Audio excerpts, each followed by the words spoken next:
Thank you for coming. I'd like to call the annual town meeting to order. First order of business, I would ask you all to please stand and join me in reciting the Pledge of Allegiance.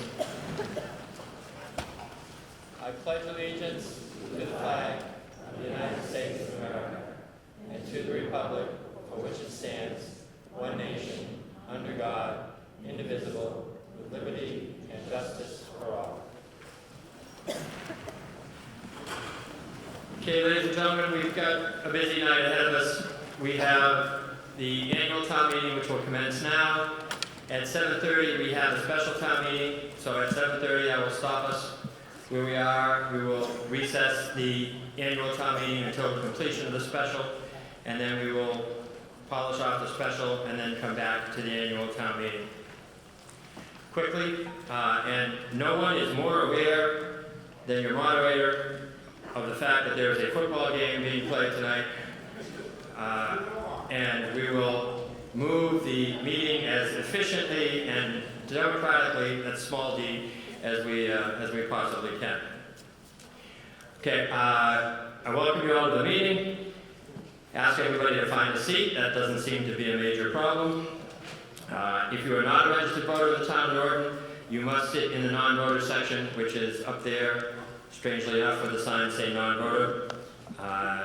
If you are a registered voter, please don't sit there because your vote will not be counted if you're in the non-voting section. So please, only non-voters in that section. If you wish to address this meeting, you must do so only after being recognized by the moderator. There are 2 microphones in the back, 1 microphone down here at the podium. Please move to one of those if you wish to speak and wait to be recognized. When speaking, please identify yourself by name and address for the record. Please try to keep your remarks brief and to the point and confine them only to the matter that is under consideration at the time. All speakers in this meeting will be treated with courtesy by the moderator and everyone else in the room. No speaker will be allowed to use the meeting for personal attacks on any individual. All remarks will be directed towards the moderator, and while I will allow questions to be asked of individuals, I will not allow cross-examination type discussions from the floor. So keep everything going through me, please. In recognizing people to speak, I will endeavor to call upon those who have not yet spoken on a topic before recognizing those who have already spoken. So in other words, if you've already spoken once on Article 8 and you get in line again and there's somebody behind you now who hasn't spoken on Article 8, I may skip you the second time to recognize them so that the people who haven't spoken yet get to speak before you speak twice. It's not that I don't like you or I'm mad at you or anything else, it's just how we go about it. I will recognize motions to move the question, but if, in my opinion, there hasn't been enough discussion or there's sufficient people to go, I can exercise my discretion and rule that that is out of order and allow the discussion to continue. If a standing vote is required, you will be instructed, strangely enough, to stand at your seats until a vote is counted. If another kind of vote is necessary, we will cross that bridge when we get to it. If you wish to make an amendment to any motion, you must do so in writing and present it to the moderator and the town clerk. Please prepare your amendment in writing and bring it up to me here. If you are moving an article that has not been recommended and moved by the Finance Committee, you must also present that motion to the town clerk in writing, and it must be done in the proper format. I will remind you all that no motion to reconsider any article will be accepted by the moderator until at least 3 articles following the article being reconsidered have been acted upon at this meeting. In other words, if the article is one of the last 3 on the warrant, you can reconsider it at any time. The way this works, just so there's no misunderstanding, because it's happened before, if you're here for Article 4, and I don't even remember what Article 4 is, but if that's what you're here for, and you brought a lot of your friends and neighbors, and you feel really strongly about it, and you want to get it passed, and so you rally, you do all this stuff, you get it passed, and everybody's happy. And then you all celebrate by leaving all the rest of the work to the other people and going home and celebrating your hard-earned victory. And 4 articles later, somebody stands up and moves to reconsider Article 4 because they noticed that all of you left. And they reconsider Article 4, it's voted on again, and this time it loses. And you wake up in the morning and you suddenly read in the newspaper that Article 4, which you cared a lot about, didn't pass and it was defeated, and you call the moderator who tells you it's your own damn fault, don't complain to me. So you've been warned. There may be a request this evening to allow non-voters to speak on certain articles. This must be done by a motion voted upon by this meeting. While it is the right and the decision of the meeting to decide upon allowing non-residents to speak or not, I would remind you that some of them have important information to contribute to the discussion, and I would urge you, in most cases, to have too much information than not enough. That being said, we'll now turn to the annual meeting, and again, I remind you, we will stop at 7:30 for the special. Madam Clerk, has there been a return on the warrant for the annual town meeting? Yes, Mr. Moderator. Norton, Massachusetts. I have served this warrant by posting attested copies at Chatley Post Office, Norton Post Office, Norton Municipal Center, Norton Public Library, and 3 other public places within the limits of said town, 14 days at least before the time of holding said meeting. Attest, Michael J. Mayer, Constable of Norton. Date October 3rd, 2019. Thank you. Article 1. Mr. Moderator, Mr. Finance Committee Chairman. I move that the town vote to pay the following unpaid bill incurred in a prior fiscal year and for such purposes to transfer said sum from the existing fiscal year 2020 funds as followed. Account 001241570, inspections to Midway Collision for $675. Okay, ladies and gentlemen, this article seeks to pay a bill that was incurred in a prior fiscal year. Under state law at an annual town meeting, that requires a 4/5 majority vote. I will attempt to ascertain that by show of hands. If it's unanimous, I will count that. If it's not, then I may have to take a count because 4/5 is something we have to justify to the state. Any discussion on Article 1? Seeing no hands, all those in favor of Article 1, please indicate by raising your hands. All those opposed, Article 1 passes by a unanimous vote as declared by the moderator. Article 2. Mr. Moderator, Mr. Pincombe, Chairman. I move that the town vote to transfer the amount of $45,000 from free cash to pay for all outstanding separation expenses associated with the retirement of various employees from the town of Norton and to authorize the town accountant in consultation with the town manager to allocate the amounts to appropriate departments. And this is basically to, as it says, to fund retirement expenses.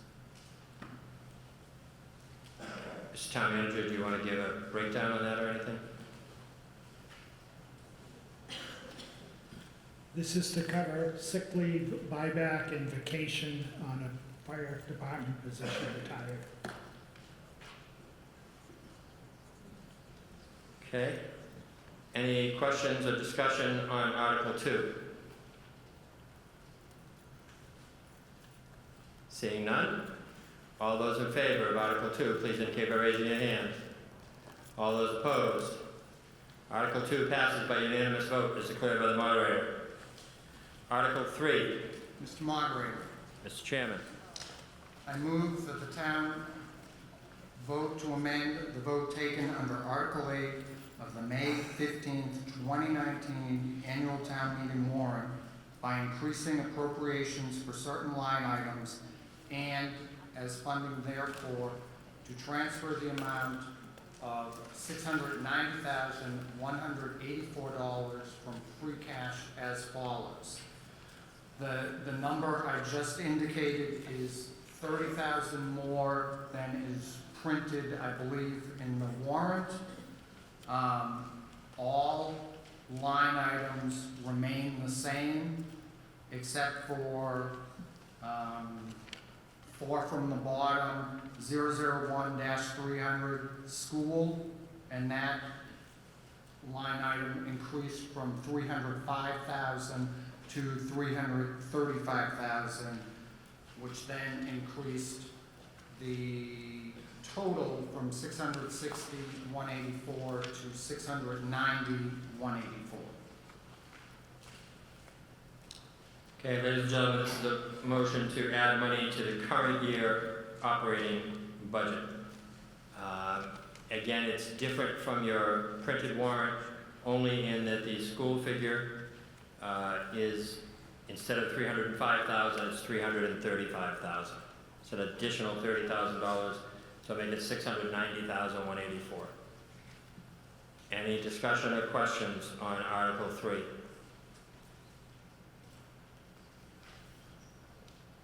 Seeing none, all those in favor of Article 3, please indicate by raising your hands.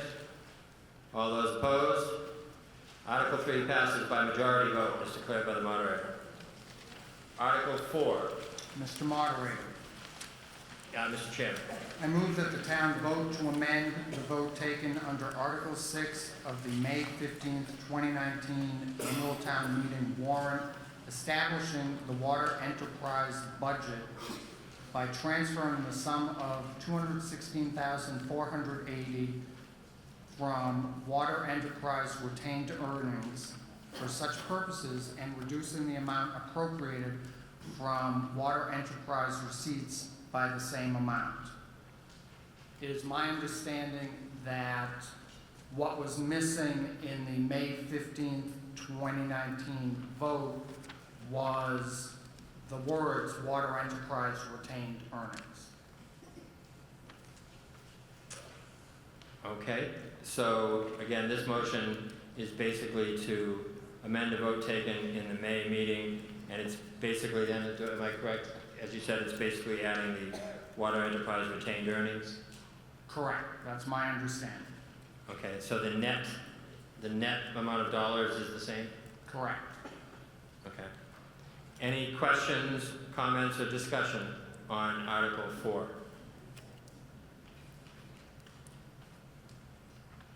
Seeing no hands, all those in favor of Article 4, please indicate by raising your hands. All those opposed? Article 4 passes by unanimous vote as declared by the moderator. Article 5. Article 5. Article 5 is declared lost for lack of a motion by the moderator. Article 6. Mr. Moderator, Mr. Chairman. I move that the town vote to transfer the amount of $1,254,544 from free cash to the Capital Improvements Fund account for future capital improvement needs.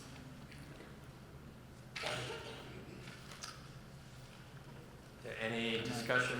Yes, Mr. Chairman. Thought there was a chart.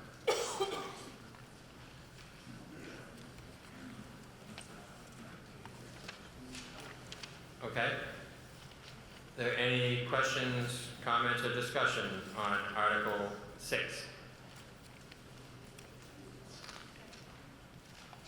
Seeing none.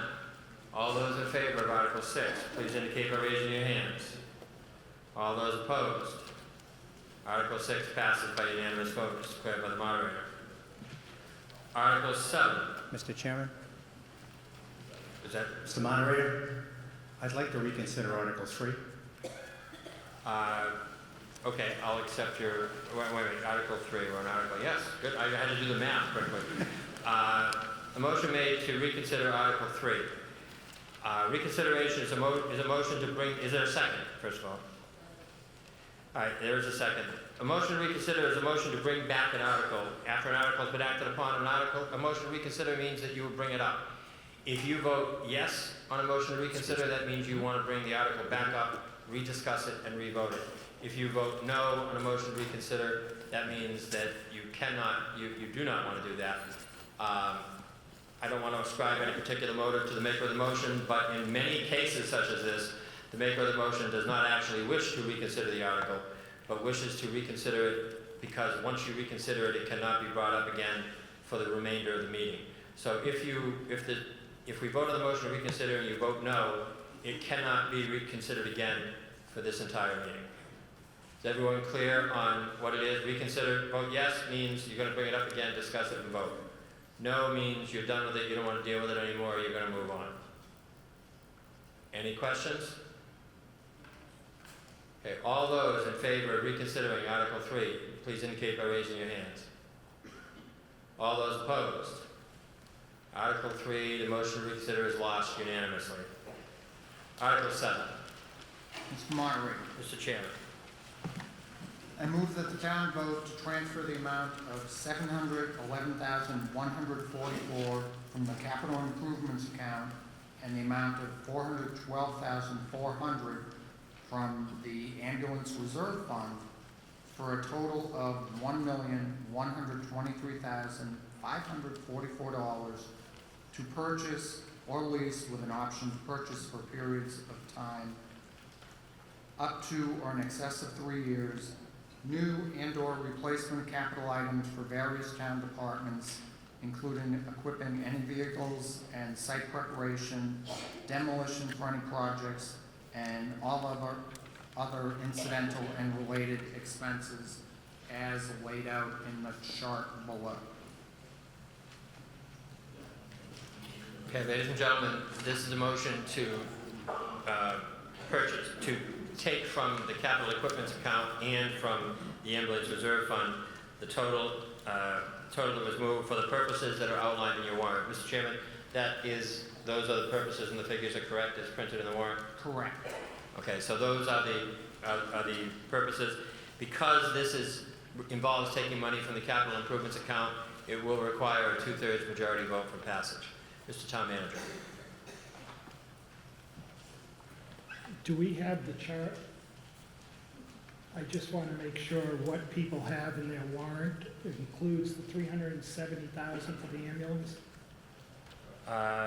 Let's see, it does say 370,000 in what's printed here, but So the total numbers don't change, just in the chart, 370,000 for the ambulance was left out. That money's coming from the ambulance account, not from capital funds. I just wanted to let people know. Okay, that. well, it says that the amount is 412,400 that's coming from the ambulance fund. That's what it says in the motion, is that correct? Okay. So that's the 370,000, just so in case someone asks, what's the other 41 or 42,400? 20% of the staff car is coming out of capital, but 80% is coming out of ambulance. Okay. Okay, so that's the motion, that's the transfer. As I said, it will require a 2/3 majority vote. Are there any questions, comments, or discussion on Article 7? Yes, sir. Mr. Moderator, Frank Parker, 4 Ellen Drive. Perhaps I'm misunderstanding, but how much will remain in the ambulance fund once we're finished? And am I missing that there is any, and maybe that's what you just said, any money put forward to purchase an ambulance in this article? Mr. Town Manager. If you approve the money for the ambulance, at the end of this meeting, there'll be $1,246,865 left in the ambulance reserve account. And that includes the $412,400 that's coming out, and $370,000 of that $412 is for the ambulance. Thank you. Yes, ma'am. Cynthia Gouveia, 111 Maple Street. I apologize because I mixed up the pages, but when I saw the 1 million blah, blah, blah, I thought that the last article was this chart. So I thought I knew what I was voting on. So apparently, I just threw away $1 million on Article 6, and I don't even know what we spent it on. And I'm not sure everybody else does either. Now, you're probably going to rule me out of order and say, that's in the past. I've been waiting 42 years for this moment. Well, here you go. Yeah, I think the chart for the last one was it on? I can't see the screen, so I'm assuming it was on the screen. Sure, Mr. Ted. Yeah, please, bail me out, please. So the previous article was just to put money into the capital fund so that you could spend the money here in this article. Yeah, it's going in, it's coming out, basically. This would involve taking it out and would require a 2/3. Any other questions, comments, or discussion? Seeing none, all those in favor of Article 7, please indicate by raising your hand. All those opposed? Article 7 passes by unanimous vote as declared by the moderator. Article 8.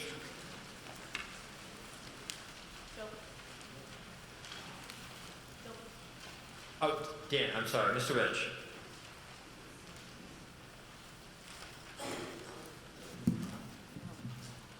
Mr. Chairman, Daniel Rich, I'm Chairman of the Cemetery Commission. I've had the motion tonight to see if the town will vote to adopt the cemetery rules and regulations revised on October 21st, 2019, as approved and promulgated by the Cemetery Commission, a copy of which is on file with the town clerk, who take any other action relative thereto.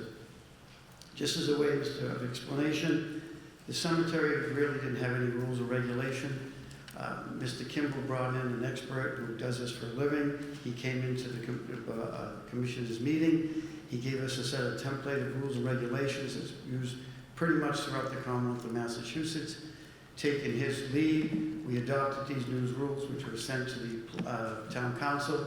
Town council made revisions, and these are the rules that are before you tonight. Okay, ladies and, first of all, is there a second? Okay. All right, ladies and gentlemen, this is asking you to adopt the rules which have been filed in the town clerk's office. However, to the best of my knowledge and understanding, there are no copies of this rule printed in the warrant, and maybe there are a few coming up, but I don't think it was distributed en masse. But after checking with council, I'm assured that because it was filed with the town clerk's office, that from a legal standpoint, we can proceed and vote on them. However, I can't tell you what they say. I don't know, Mr. Rich, if you want to comment on that. I just don't want anyone to think, okay, where are the rules that we're voting on? Mr. Chair, we never really had, we had like 6 or 7 rules that were almost handwritten. We decided it was time to catch up to the modern times. So the cemetery, rules on cemeteries are governed by Chapter 114 of the Commonwealth of Massachusetts. So we hired, and again, this individual came in with a template of rules that are used pretty much throughout the Commonwealth of Massachusetts. They codified the different rules. The only thing I must say today, attached to the rules is a fee schedule for burials. Those are not part of the rules. We attach them just for edification for people to look and review them, but they're not part of the rules. So you're not voting on that tonight. The fee schedule is totally something different, which that's the fee schedule to open up a grave, to bury a person, to remove a person. Those are not part of the rules and regulations. But the rules and regulations pretty much brought Norton into the 20th century pursuant to Chapter 114. They're very standard. They just call for how they vote, who runs it. Our cemetery commission is actually part of the highway department. And in this particular case, Mr. Silver would be the one that would be determining for anything that goes on in the cemeteries. We just act and vote on certain things according to what he says. So basically, it just brought the rules back up to what almost every other town has in Massachusetts. Is there any discussion, comments, or questions on Article 8? Yes, Amy. Mr. Moderator, I have the same question that I had when this article came before the Finance Committee. In section 11.4, capacity. Each single grave is granted the right of ground burial of 2 deceased human remains, being 1 of full casket burial and 4 of cremated remains per designated grave, as detailed in the license of burial. How many people can go in one grave? But it says 1 casket. Because I love my husband, but I don't want to share a casket with him. We're close, but we're not that close.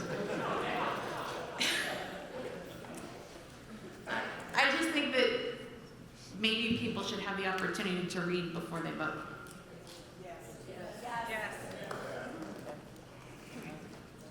Okay, Mr. Kimball. Mr. Moderator, Bob Kimball, 51 Pine Street.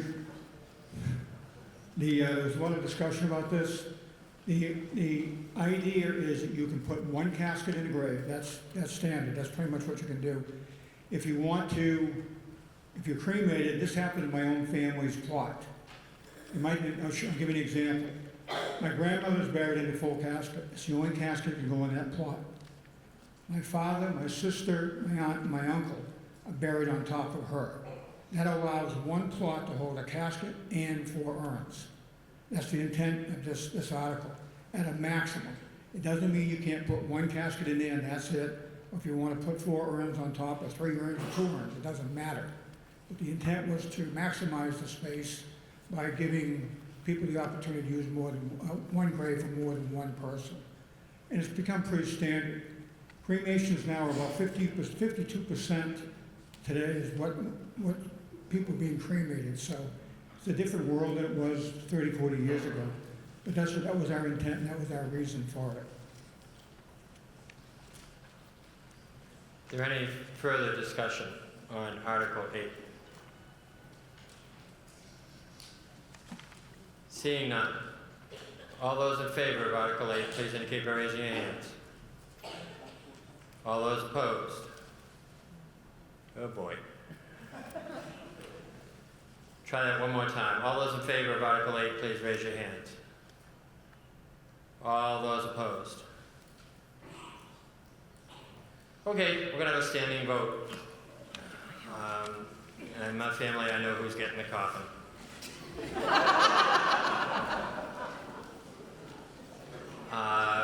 So I'm going to wait. I'm going to allow the town clerk to gather her army of volunteers here.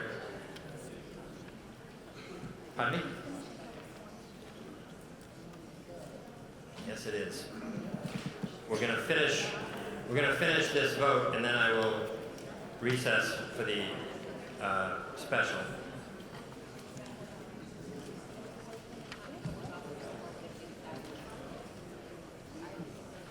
You already know.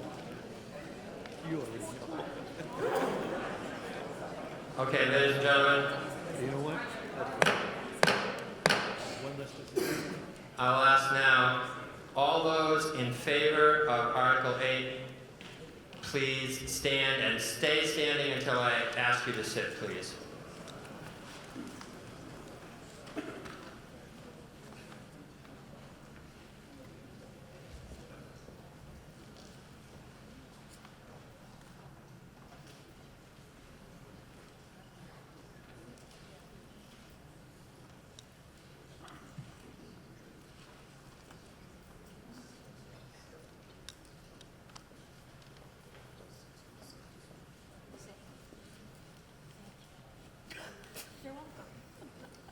So 6 on this side. How many? 6. 6. And then 1, 2, 3. Oh, you got it? Okay. How much?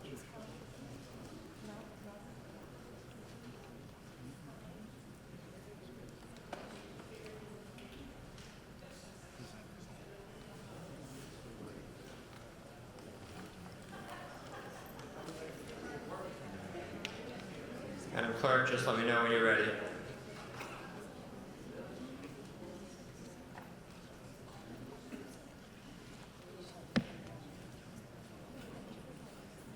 Are we ready for the other ones, Madam Clerk? Okay, all those, please be seated.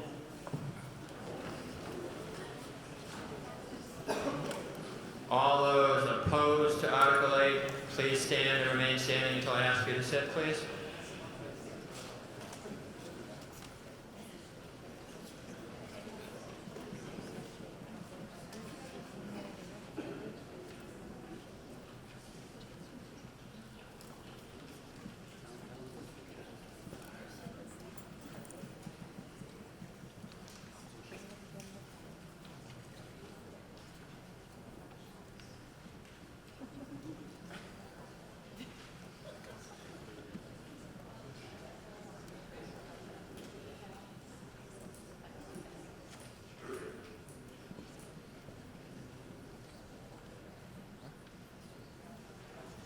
all set, Madam Clerk? You may be seated. Thank you. Oh. All right.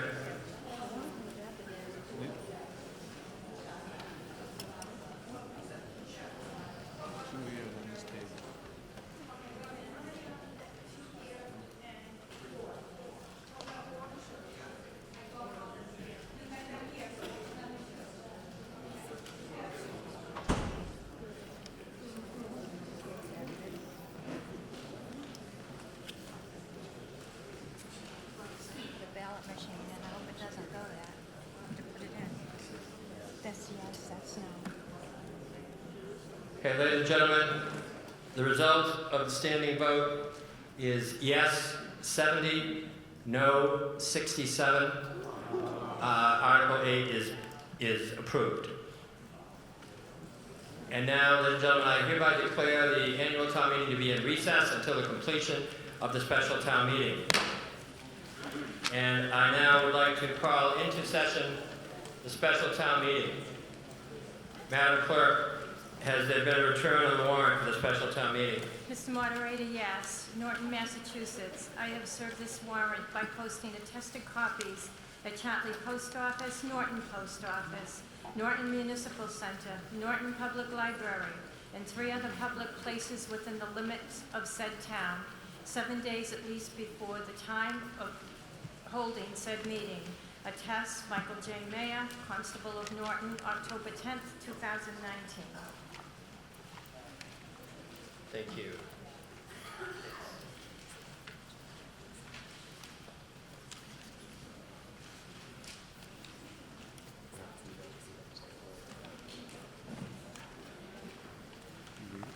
Okay. For the special town meeting, Article 1. Mr. Flaherty, Chairman of the Board of Selectmen.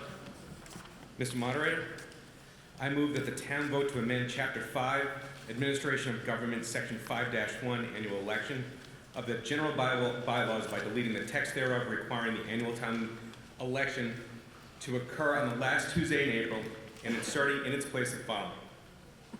The annual town election shall be held on a Saturday in the month of April on a date to be established by the Board of Selectmen no later than the January 1st proceeding. If said vote is not taken by January 1st, annual town election will be held on the last Saturday in April. Is there a second? Is there a second? There's a second. Okay, FinCom Chairman, was there any action by the FinCom on this article? The FinCom reviewed this and couldn't determine that what was presented to us would not fall on either a vacation week from school or a religious holiday, and therefore we voted not to recommend this. Okay. Is there any discussion? Anybody want to speak? Mr. Chairman, you want to speak to the reason behind the motion? So the intent behind this is to give people a little bit more flexibility, work being busy, school being busy. We figured that the Saturdays would give people a little bit more opportunity to go and exercise their right to vote. Exercise their right to vote. You just made a second. Okay. Any discussion, questions, or comments on Article 1? Mr. Toole. Kevin Schleicher, West Side Street. Oh, wait, I recognize Mr. Toole. I didn't see you over there, Kevin. He's taller. What can I tell you? A lot louder, too. Michael Toole, 104 Newcomb Street. Has there been any cost analysis for moving to a Saturday, Tuesday? Has it increased? What's the burden to the town? Michael, I can answer that. All right, the town clerk said she can answer that question, so Madam Clerk, you can sit here if you want. Can I sit here? Sure. The fees are going to actually decrease. The hours will be decreased by a couple of hours, and that will decrease the amount paying the poll workers. Okay, Mr. Schleicher. Kevin Schlegel, West Dodgers. I think just the pure logistics of this with the school, you don't have to cancel a day, the safety of the kids. I mean, just that alone is enough to get this done. Any other discussion, comments, or questions? Yes, ma'am. Cheryl Senior, Reservoir Street. What were the hours that you're proposing? If it's supposed to be more flexible, but they're going to be a smaller window? Madam Clerk. From 7 a.m. to 6 p.m., Okay. compared from 7 a.m. to 8 p.m. Thank you. Yes, sir. So, just to clarify, the reason why the two gentlemen over there were not behind it was because they couldn't verify that it was not a holiday? We could not verify, based on what was presented to us, that it would not fall either within a religious holiday or April school vacation beginning or end. And though we loved the idea of a Saturday election, we hated the idea of excluding people because of religious beliefs or that they're out of state. Okay. So a different Saturday would be better. Let's keep this going through the moderator if we could. So I guess the question, I'm trying to get your point. So I think what the FinCom was saying, correct me if I'm wrong, was that right now it's always on the last Tuesday of the month. So everyone knows it's always on the last Tuesday. If you said it was going to be on the last Saturday, there's a possibility that that could conflict with either school vacation or a religious holiday, according to the members of the FinCom. I think that's the point that they're trying to bring up, that it wouldn't always be the same, I believe, and maybe Mr. Flaherty will tell us, I believe the selectmen no later than January 1st of a given year in each year have to say what the actual date is. But it might not always be the last Saturday. Sometimes it might be the third Saturday or whatever. The motion is for it to be any Saturday in the month of April, voted on by January 1st. Right. And the intent was that was for that exact reason, where if we don't want to, we want to make sure it does not conflict with any school or religious holidays.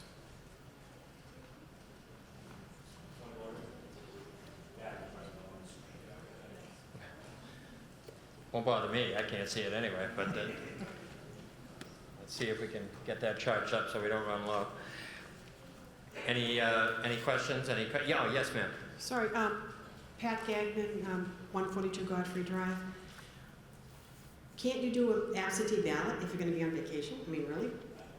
Who cares? I mean, you can do an absentee ballot. What difference does it make? Anybody has the right to do that. If it's against your religion to vote in a day, you can always get an absentee ballot.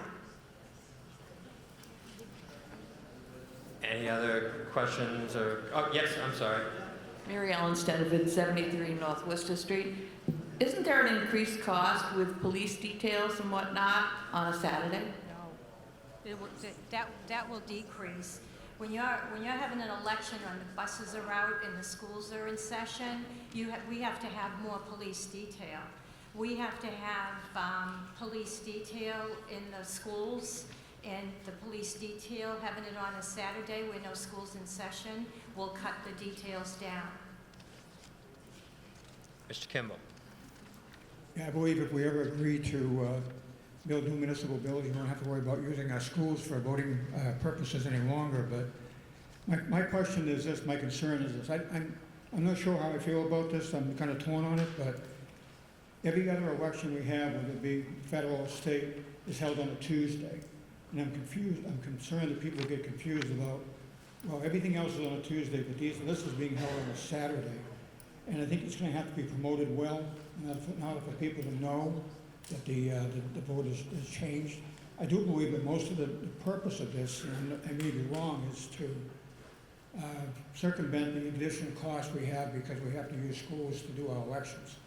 And if we had a building that was adequate, then we wouldn't have to do that in 2, 3, 5, 10 years from now.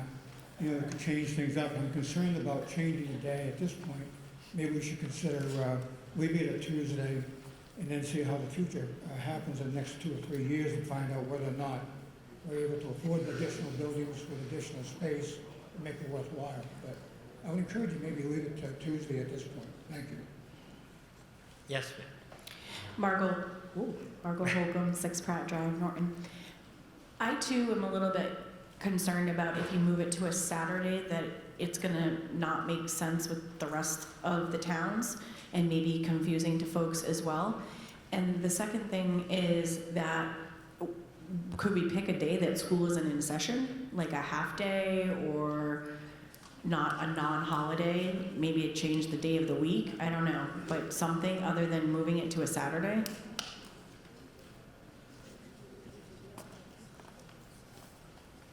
I don't know if anybody wants to respond to that, but any other questions, comments, or concerns on Article 1?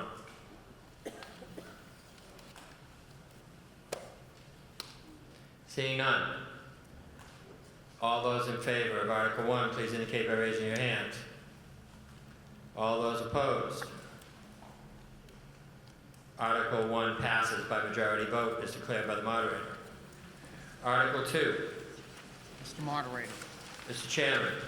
I move that the town vote to amend the general bylaws by deleting in each instance in which they appear all references to Board of Selectmen and inserting in its place the words Select Board.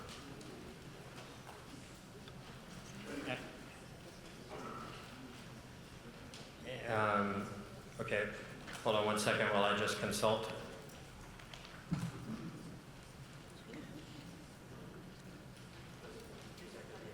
Okay, then hold on. Okay, so that is the motion.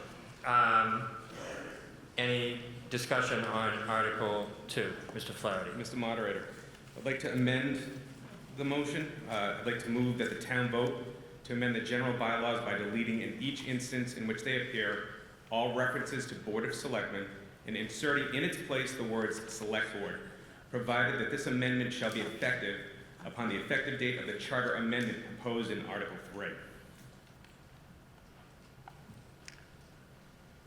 Okay, is there a second? Okay, so the amendment to the article is so that the vote on the article would only take effect after Article 3, if voted, becomes approved by, is it approved by the legislature? Is that, or it becomes approved on the charter vote? I'm sorry. So you would have to pass Article 3. Article 3 then has to go on the ballot to make the change. It has to be voted on at an election, and then it would take effect. Is that, council, do I have that right? Okay, I'm a little, now that I think about it, I'm a little confused about passing an article that's contingent upon passing another article. But, Mr. Flaherty. The intent is to not have the bylaws and the town charter conflict with each other, where one it's the Board of Selectmen and the other it's Select Board. Yeah, I'm not questioning the intent, I'm just questioning how you get there, but if council says it's legal, then I'm good with it. So, okay, here's the deal. You have an amendment. Discussion for the time being is limited to the amendment and only the amendment. So until the amendment is voted up or down, we will only discuss the amendment itself. Any questions on the amendment to Article 2? Seeing none. All those in favor of Article 2, please indicate by raising your hands. All those opposed? The article passes by unanimous vote, as declared by the moderator. That makes the article, the motion as amended, now the main motion. So we are now voting on the article with the amendment included in it. Is there any further discussion on Article 2? Seeing no hands. All those in favor of Article 2, please indicate by raising your hands. All those opposed? Article 2 passes by unanimous vote as declared by the moderator. Article 3. Mr. Moderator, Mr. Chairman.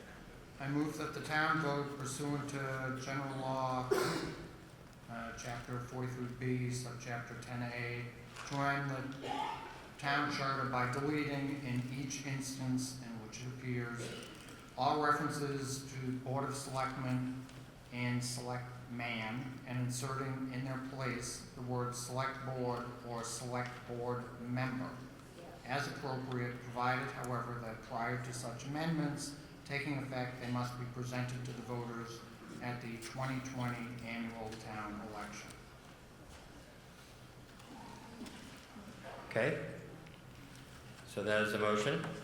Everyone understand the motion as presented. Now this motion, I must tell you, is to amend the town charter, so therefore it will require a 2/3 majority vote for passage. Any discussion on Article 3? Seeing no hands. All those in favor of Article 3, please raise your hand. All those opposed? Article 3 passes by unanimous vote as declared by the moderator. Article 4. Mr. Moderator, Mr. Chairman.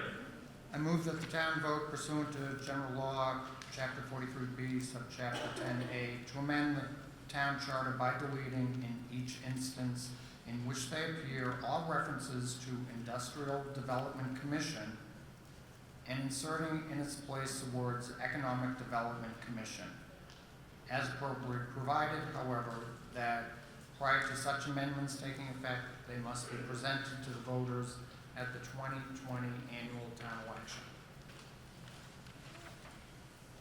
Thank you. Any discussion, comments, or questions on Article 4?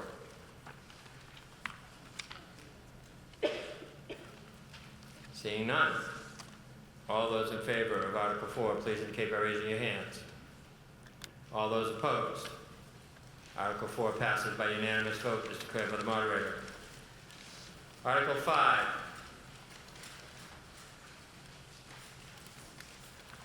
Article 5. Article 5 is declared lost for lack of a motion by the moderator.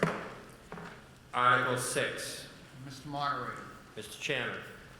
I move that the town vote to transfer the total amount of $140,000 from the amount appropriated under Article 12 of the October 23rd, 2017 Fall Annual Town Meeting for costs of engineering and design for a new town hall and senior community center to be used for the following purposes: $70,000 to evaluate potential sites for the town hall and/or community center, including all incidental and related expenses, and $70,000 to prepare a conceptual layout and graphical information for presentation to the public of a new town hall and/or senior community center.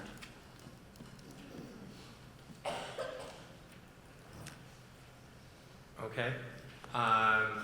Mr. Chairman, that varies from what is printed in the warrant. I just want to make sure that people understand. So can you just read that second one again? Number 2, please. $70,000 to prepare a conceptual layout and graphical information for presentation to the public of a new town hall and senior community center. Okay, so is everyone clear about that language and just how it differs from what is printed in your warrant? So that we all know what we're voting on. Okay. Any discussion, comments, questions on Article 6?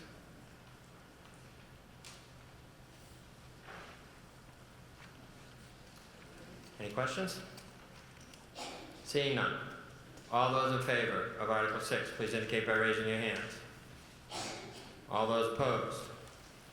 Article 6 passes by majority vote as declared by the moderator. That concludes the special town meeting.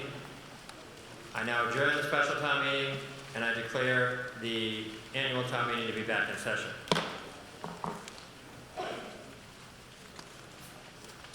On the annual town meeting warrant.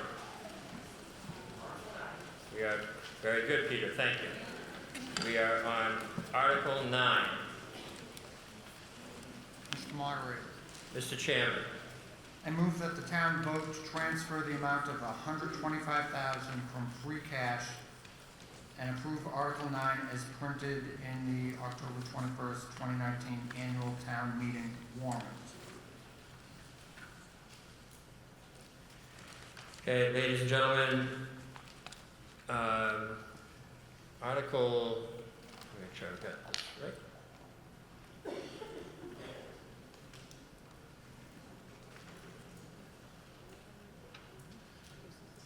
All right, and you're moving to transfer it to where? I'm sorry?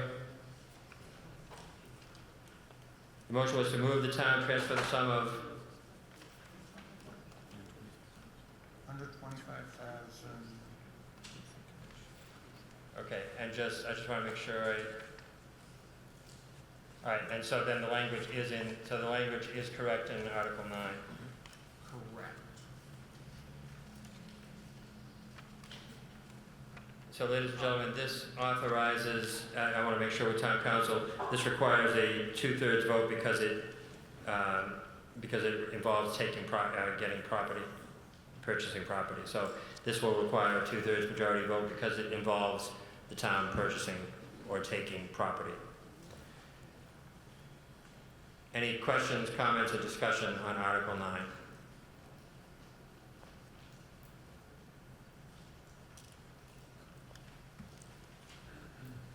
Yes. Mr. Moderator, my name is Melissa Payne. I live at 3 Sconset Circle. I was just wondering if the abutters were supposed to be notified about any of this? Mr. Town Manager?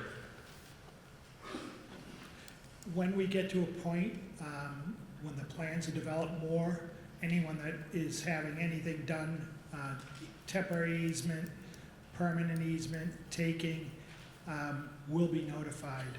Right now, the plans aren't at the design stage that we'd be able to tell you that. This is just setting the money aside because once the plans get to a 75% design stage, then we'll know better where easements and takings will have to be. This will allow us to hire appraisers to appraise those properties. Like we did on 123, we have to hire an appraiser or a review appraiser and then justly compensate people for any properties that we have to take.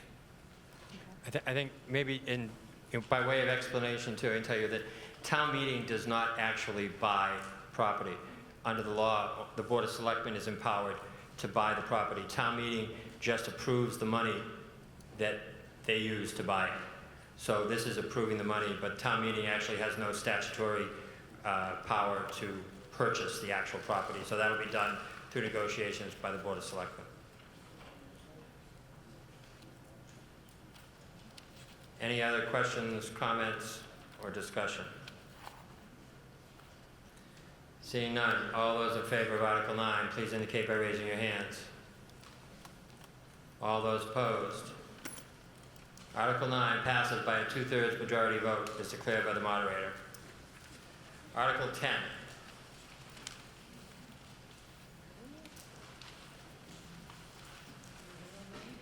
Article 10.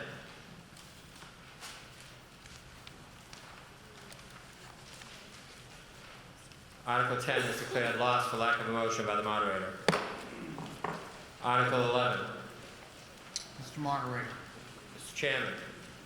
I move that the town vote to appropriate the sum of $455,000 for the purchase and installation of the fixtures and smart controls necessary to convert the town's existing street lighting system to LED, including all incidental and related costs, and further, that to meet this appropriation, the treasurer, with the approval of the Board of Selectmen, is authorized to borrow the sum of $455,000 pursuant to General Law, Chapter 44, Subchapter 748, or any other enabling authority, and to issue bonds or notes of the town, therefore, that the amount of borrowing authorized pursuant to this vote shall be reduced by any gifts or grants received for such purposes prior to the issuance of the bonds or notes authorized hereunder, and in accordance with General Law, Chapter 44, Subchapter 20,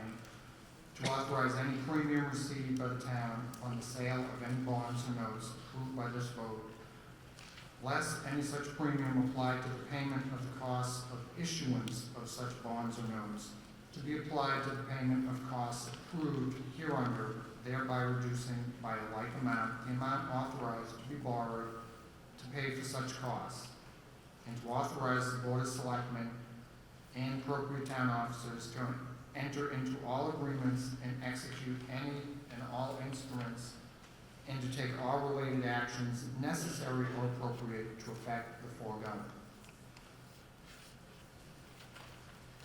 Okay, ladies and gentlemen, this article authorizes borrowing on behalf of the town and therefore will require a 2/3 majority vote for passage. Any comments, questions, or discussion on Article 11?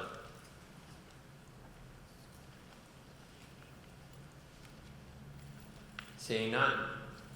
All those in favor of Article 11, please indicate by raising your hands. All those opposed?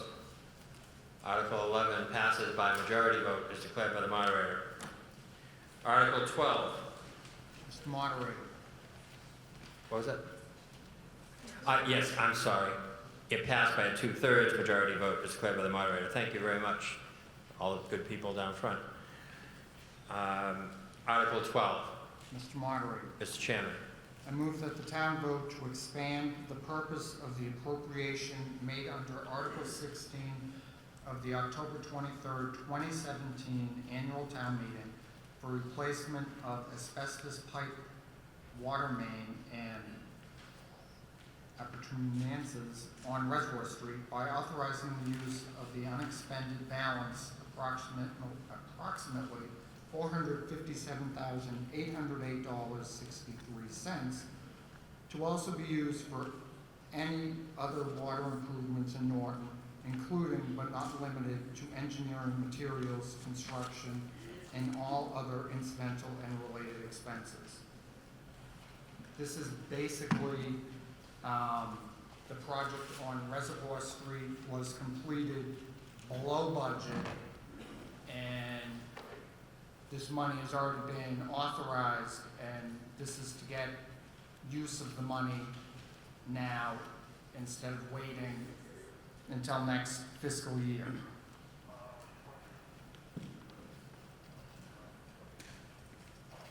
Thank you. Okay, ladies and gentlemen, this expands the borrowing that was authorized in a previous article, so because it involves borrowing, this will also require a 2/3 vote. We should just have everything be a 2/3 vote. It'd be a lot easier. Yes, ma'am. Cheryl Senior, Reservoir Street. Will this be used for the remainder of Reservoir Street or just a section of it? This is for Mr. Chairman. other projects within the town. The reservoir project, from what I understand, is done. Thank you. Any discussion, comments, questions on Article 12? Seeing no hands, all those in favor of Article 12, please indicate by raising your hands. All those opposed? Article 12 passes by a 2/3 majority vote as declared by the moderator. Article 13. Mr. Moderator. Mr. Chairman. I move that the town vote to transfer the amount of $522,000 from the Stabilization Account and approve Article 13 as printed in the October 21st, 2019 annual town meeting warrant.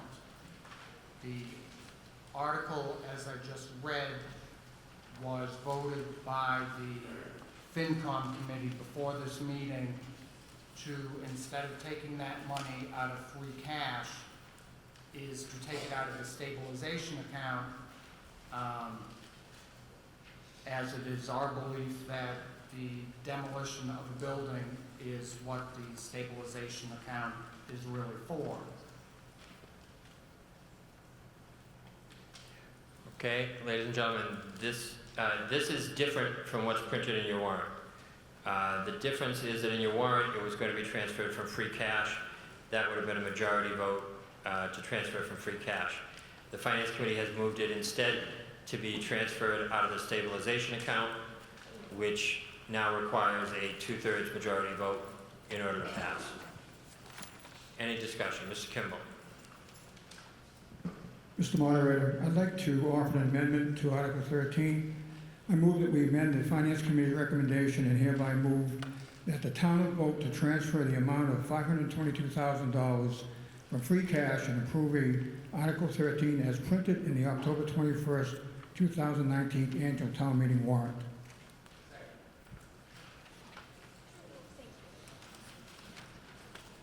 Okay, and Mr. Kimball, do I basically understand that your amendment would basically return it to its original state? Is that correct? Yeah, that would be correct. I'd like to have some information from the town manager as to why we're using stabilization money when we have free cash available.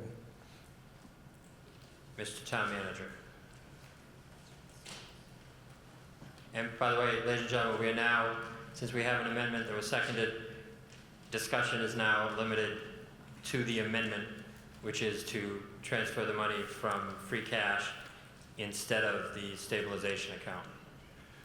Mr. Town Manager. I do agree with the chairman of the Finance Committee that the use of stabilization is for an unforeseen cost.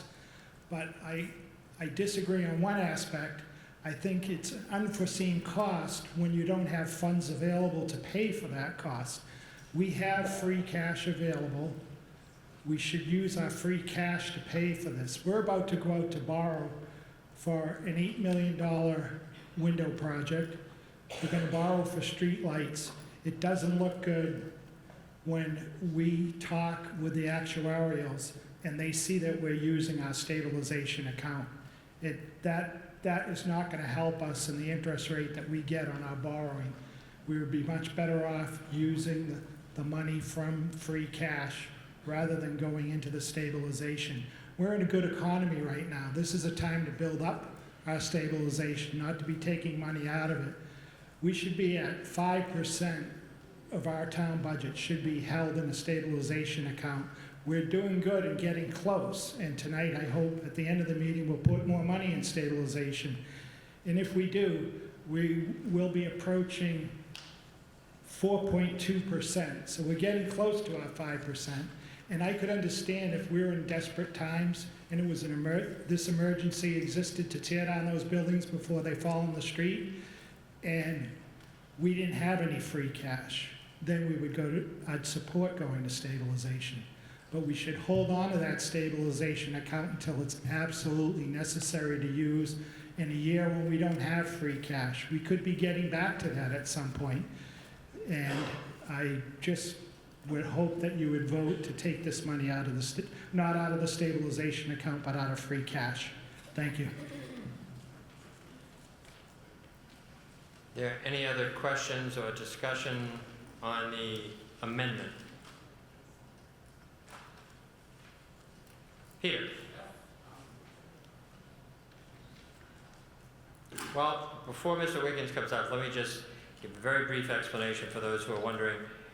The stabilization account is basically the town's savings account. It's money that's put in and saved for unforeseen expenses. It requires a 2/3 vote to take it out. It does not turn back to the general account. It goes on. It's a revolving account, sort of. It goes on for years and years. Free cash, as my old friend Mr. Helmreich, who just retired from the Finance Committee, used to say, is not free and it's not cash. Free cash is actually every year the town estimates its receipts and spends accordingly. If you come in and you don't spend or the receipts exceed what you anticipated, then you have that quote-unquote extra money. It waits a year, it then gets certified by the state and then becomes available to spend the next year. There is never a guarantee that you will have free cash. Of course, if you have it one year, you can save it going forward, but you don't necessarily generate free cash every year. So that's the difference between free cash and your stabilization account, if that helps anybody do anything. Mr. Wiggins. Yes, Peter Wiggins, Honorary Mayor Norton, 157 Mansfield Avenue. I vote yes that we need to move the fund because it is time that we demolish the Reed and Bar part because it's becoming an eyesore for years, and and it is not safe, and it is a safety hazard, and it's a fire hazard waiting to happen, so it will vote yes on it. Thank you. Thank you. Any other discussion on the amendment to Article 13? Okay, so just so you're clear what we're voting on the amendment which switches it from coming out of the stabilization account to coming out of free cash. That's all no, it's right. Right now, the motion is to come out of stabilization. So the amendment is to change it to come out of free cash instead of stabilization. That's the amendment. The original motion was to take it out of stabilization. No, the original motion was to take it out of stabilization. The original motion was that. The amendment now is to take it out of free cash instead of stabilization. So you're now voting, if you vote yes, you're voting to make the main motion to take it out of stabilization instead of free cash. If you vote no, then you're voting to leave it coming out of free cash. Out of stabilization. Now he's got me doing it. If you vote yes, you will change the main motion to read free cash instead of stabilization. If you vote no, then you will leave it saying stabilization and not free cash. I think I got it this time. All right. Any further discussion on the amendment? Seeing no hands, all those in favor of the amendment, please indicate by raising your hands. All those opposed? The amendment passes by majority vote, as declared by the moderator. That now makes the main motion to transfer the money from free cash, which now changes it from a 2/3 majority vote to a majority vote, since it's not coming out of stabilization. Any discussion on the main article, the main motion?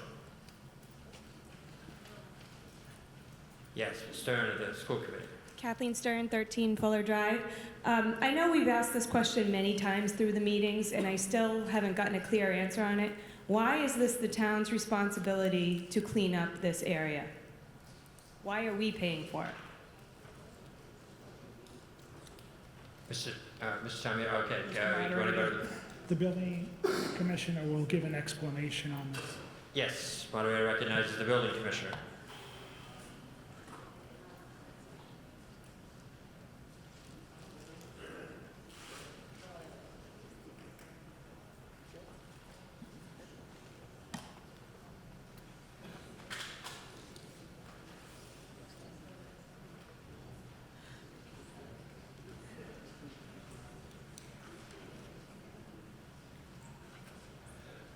While the building commissioner is getting ready, in answer to Mrs. Stern's question,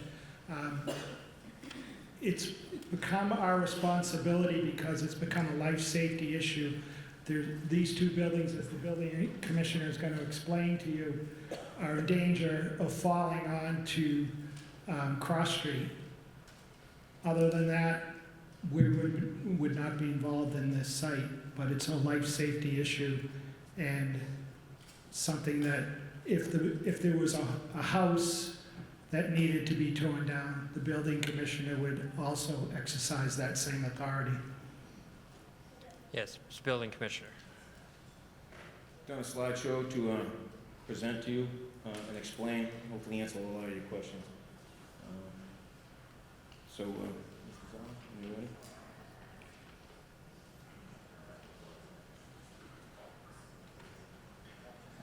So as we know, Redenbach is a former textile manufacturing company. Could I ask you, I know it's hard to look at the screen, but maybe that microphone comes off, Yeah. we just need to have you talk directly into it. So the objectives of the slideshow discuss the timeline of recent events, discuss the structural and safety issues, and why we're asking for funding. A quick timeline, 2015, Redenbach declares bankruptcy. DEP establishes an escrow account to the bankruptcy court in the amount of $300,000. October 2015, DEP installed test wells. Low levels of contaminants were found. Through that, they contacted the EPA in 2017. EPA cleaned up the riverbank in 2018 out back, and during the final stage, they found oil. November of last year, I declared the buildings unsafe and to be taken down, because I was out there on a monthly basis at that point. I formed a board of survey, and the board of selectmen both agreed to demolish the structures in June of 2019. I received an administrative warrant to demolish the buildings issued by Bristol County Superior Court in August of 2019. I have an emergency waiver from DCAM for public bid procedures in September. And again, currently EPA is on site to remove the contaminants that were found last year, and just basically oil. So this is a site, so basically we're going to be taking the buildings down along Cross Street.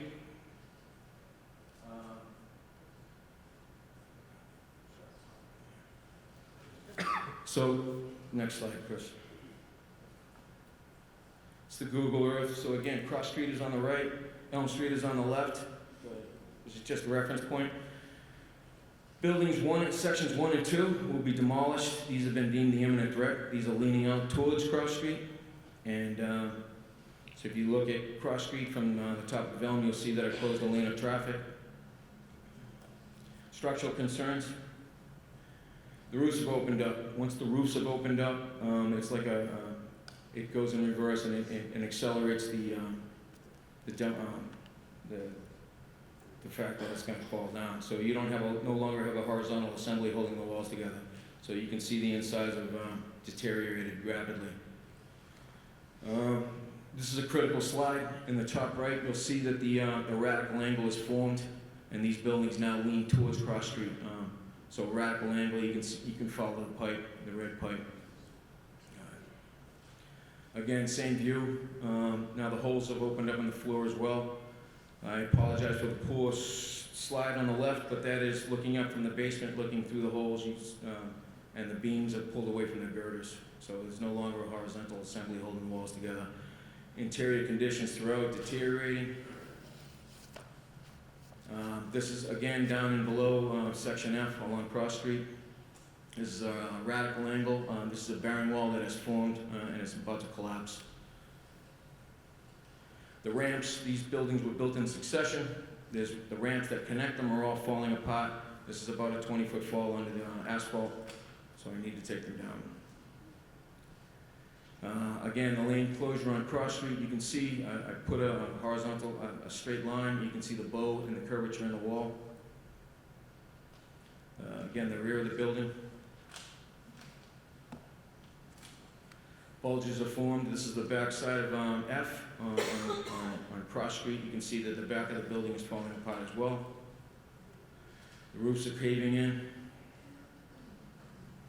This is a typical wall exterior detail. You'll see the transite siding on the outside. You'll see the rotted sheathing, and you'll see the rotted timber frame on the inside. This is typical throughout buildings along Cross Street. My safety concerns are as follows.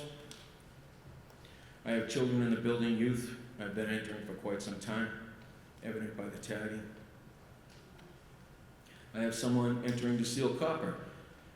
He's got into the fuse boxes recently. He's taken the pipes down. You can see the pipe wrap that he throws on the floor, and you can see he's disassembled the sink. So he's been going through this methodically over the last year and a half that I've been here. Liability, this question keeps coming up under 21E. We have not taken ownership of the property, so we are not going to trip liability under 21E. I have acquired an administrative warrant from Bristol County Superior Court to enter the property, demolish, and to make safe. And that's not only through my department, but it's also through the health and the fire departments as well. And just to clarify something, I did a slideshow presentation on the 10th. I will not be eligible for emergency funding because we have not taken ownership of the site. And that's the end of the slideshow. And I'm sure we're going to have a lot of questions. So. Mr. Marler? Yes, sir. All right, any other questions, comments, discussion? Yes, in the back. Zach. Mr. Moderator, the $500,000 is not going to tear down this entire structure. You're only going to take down a couple of buildings. That's not going to alleviate all the threats that you just outlined in your slideshow. You're still going to have kids in there. You're still going to have people stealing copper. You're still going to have looters. You could still have a fire. as far as I'm concerned, it's not our responsibility. Half of this town has a lot of issues and a lot of shortfalls in funding. $500,000 is a tremendous amount of money. Why not just put a 6-foot-high Jersey barrier around it and let Mother Nature take its course? Mr. Building Commissioner. So again, the buildings along Cross Street are leaning out over the street. I've had to close down a lane of traffic because of that. I'm getting a lot of calls from the people on Clap and the immediate area because of that. No, it will not alleviate the whole, so the idea is to take down the imminent threat. Those are the buildings in the worst condition along Cross Street. The other buildings will stay in place and we will fence those off. And we cannot address those at this time because the EPA is still working on that side of the site. So I'm addressing the imminent threat, the structural safety concerns to the general public at this time. And then we will reassess the rest of the buildings. Thank you. Yes, ma'am. Denise Luciano, 6 Buddhist Drive. I just had a question regarding if we appropriate the funds to knock down these buildings, could town council confirm for me that it doesn't open us up to liability which we wouldn't have had otherwise? Recognize our learned town council. Thank you, Mr. Moderator. As the town officials mentioned, this site is under the jurisdiction of the Department of Environmental Protection and the EPA. And at this point, the legal responsibilities are governed by those court orders dealing with that site. Under 21E, which is the relevant statute at issue, which would then trigger liability, it pertains to owners or operators of the site. That being said, certainly the town would act consistent with the court order authorizing any work in this instance. However, the relative legal responsibilities are set forth in that case in which the town received an administrative search warrant to go in. And the town we would caution be mindful of those considerations when it does any work at the site. Thank you. Thanks. Thank you. Thank you. Mr. Toole. Yeah, Michael Toole, 104 Newcomb. Is there any way that we can access the EPA escrow? Or petition for the court for any money that's being held in escrow? I don't know who wants to tackle that one. You want to? John from Civil Environmental Consulting. Could I ask who you are, sir? I'm sorry. John Kitchen, from Civil Environmental Consultants, environmental consultant to the town. I'm also a resident, 9 Knollwood Street. So money was set aside in a DEP escrow during the bankruptcy. That money has been spent by DEP at this point. My understanding is that that account is, if they haven't written the check yet, they've spent the money. It was about $300,000, as I recall. The abatement of Building K was spent on that. So there's nothing left from the DEP bankruptcy funds. And the EPA is bringing in their money to clean up the site presently. Thank you. Gentleman in the back, and then Mr. Rich. I went to Mr. Kimball, I got him, and then I'll go to him, and then to you. Yes, sir. Chris Wyman, 20 Crestwood Drive. I'm just wondering as to how imminent is collapse of this building. It looks pretty bad, and you obviously are concerned enough to block off a lane of traffic. I'm just confirming that we're looking at a imminent threat to safety. So yes, I've been on the site for 1.5 years. My 3rd day on the job, I was thrown into those buildings, and I immediately would not let people on those cross-street sections. They've deteriorated since, and they've deteriorated to the point where they're bulging and they're moving. I presented the same pictures that I showed you to the Bristol County Superior Court. He didn't even have a discussion with me. He saw the pictures, he saw how bad they were, and he immediately issued the warrant. So yes, it is an imminent threat. They could last another 3 months. They could last another 3 years. It depends on snow load, wind load, and whether or not they'll come down tomorrow or 10 years from now. So I can't answer that. I'm not clairvoyant. I'm sorry. Okay. Mr. Rich, I'm going to go to Mr. Grant because I had missed him when he was over there before, and then I'll come to you. Mr. Grant. Thank you, Mr. Moderator. It seems that the building commission and the folks in charge have done a thorough study. I remember a meeting ago where we appropriated $25,000. Here we are for $500,000. With my limited experience in hazardous waste removal, I'd just like the assurance of the commissioner and the selectmen that we're going to either put a cap on the LSP's investigation and reporting to surface and foundation up. Our town doesn't want nor need any responsibility below, and I'm sure maybe the EPA has that, and I just, not trying to rustle any feathers, just want a clarification. Mr. Building Commissioner, is that acceptable to you? Is that what he? Can I explain to you? Sure, absolutely, please. So this will abate the asbestos siding on the outside. This will demolish and remove everything from the site. We will keep the slabs in place to encapsulate anything upon further review by the LSP. Thank you. Mr. Rich. Yeah, Daniel Rich, 34 Birch Street. If the town puts out money, can't we establish a lien on the property so in case it's ever sold down the road that the town gets paid back for doing this? Through you, Mr. Moderator. Sure, Mr. Building Commissioner. I will instruct the treasurer to attach a lien on the property so the town can recover the funds. Yes, sir. Thank you. Mr. Kimball, you're all set? Okay. Any other discussion, questions, or comments on Article 13? Yes, Ms. Stern. So I never meant to imply that it was safe. Obviously, it needs to come down. My question has always been, why aren't we going after the people who caused this problem in the first place? Mr. Commissioner. Property is legally abandoned. They've gone through bankruptcy and they no longer exist.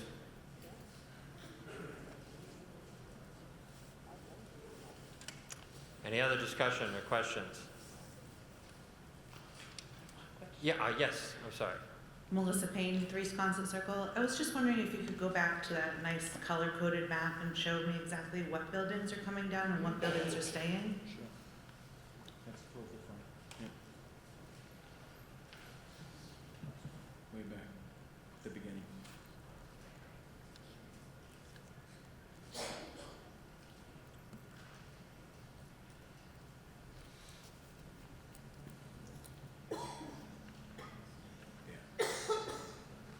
So again, sections 1 and 2 in blue and red are the buildings along Cross Street. Those are type 4 construction, which means timber frame. There's no lateral diagonal bracing so that they can move. There's no plywood on the structures, so that's why they're moving all over the place.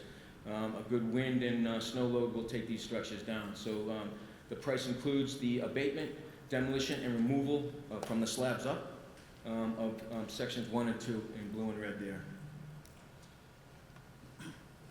Thank you. Mr. Stefanelli. I don't mean to, Ralph Stefanelli, 12 James Street. Let's stop beating a dead horse. I'd like to move the question, please. Okay, there's a motion to move the question. Before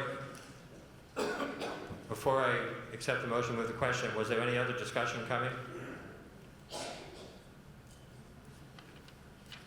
Okay, seeing none, Mr. Stefanelli, with your agreement, I'll put your motion in abeyance unless somebody comes up and discusses it. We could just move to the vote if that's okay with you.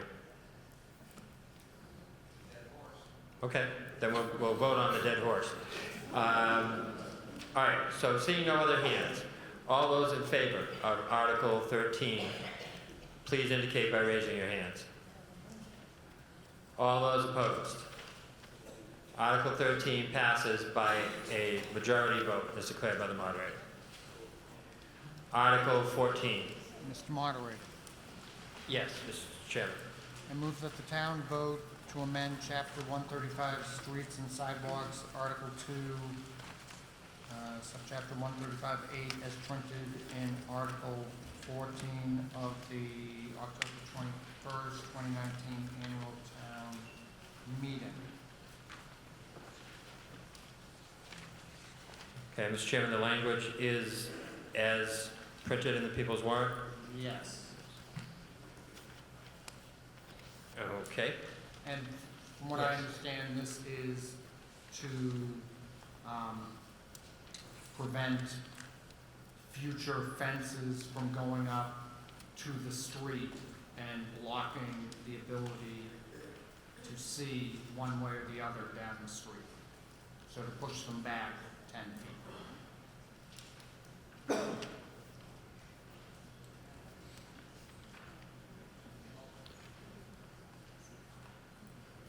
Okay.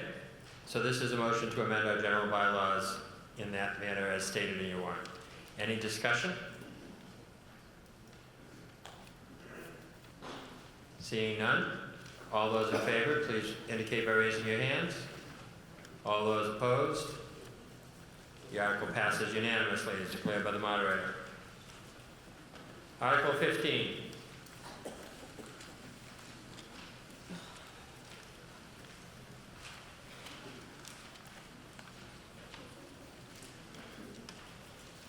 Recognize the chairman of the planning board.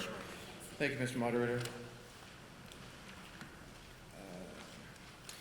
I move to amend the zoning bylaws by inserting the underlined text and deleting the strike-through as follows, as written in the draft article. I have to make an amendment as well, we discussed Okay. it previously. Let's take things one at a time. Your motion then is to move Article 15 as printed in the People's Warrant? Yes. Okay, is there a second? Okay, so it's been moved and seconded that the article is to be printed as in the warrant. Before I entertain any amendments on all zoning articles, I am required to ask if there has been a public hearing held on the matter, and if the planning board has made a recommendation, and if so, what was the vote on that recommendation? So, Mr. Chairman, can you tell me, was a hearing held on this article? Yes, Mr. Moderator, the hearing was held on October 17th by the planning board and recommended unanimously. Okay, what was the date of the hearing, I'm sorry? October 17th.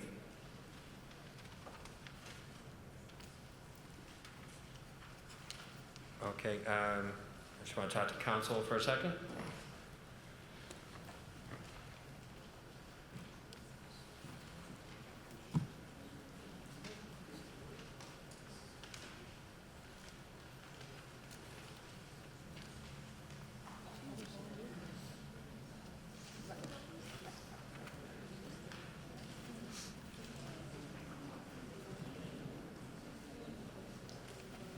Okay, so we have a motion and a report on the planning board. I'm sorry, what was the vote again?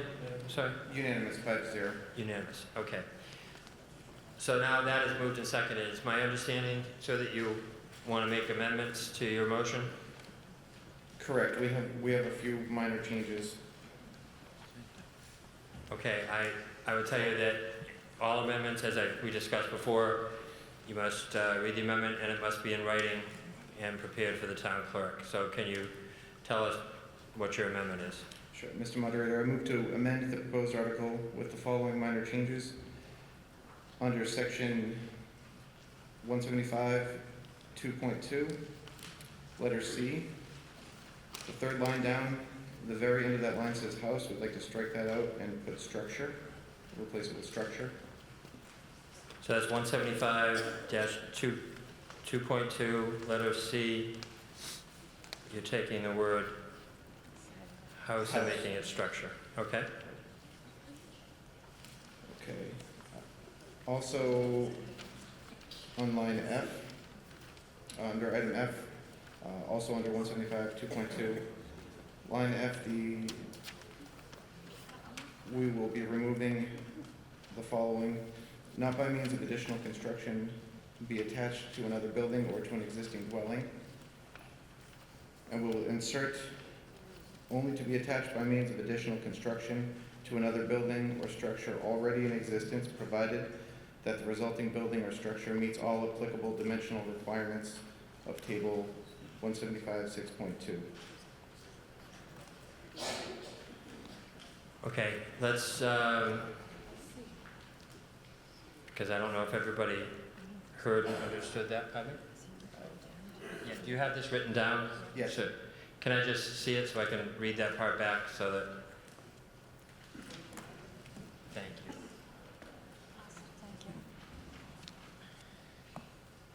you. Is it just the highlighted part? Perfect. All right, so in 175.-2.2, section F, we're in? F, yeah. Wait a minute.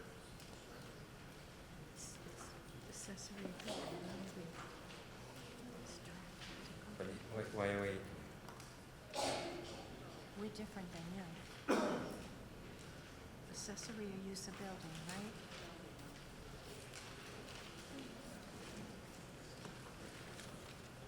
Hold on one second, folks.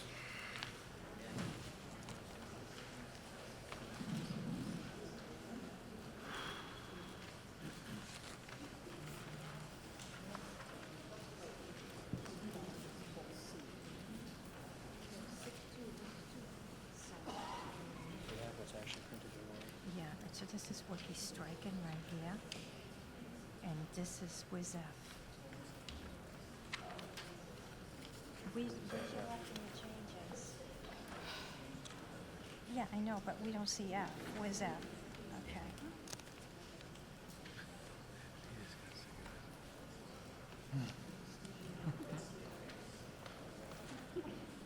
Okay. Okay.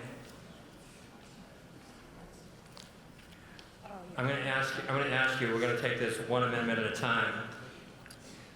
I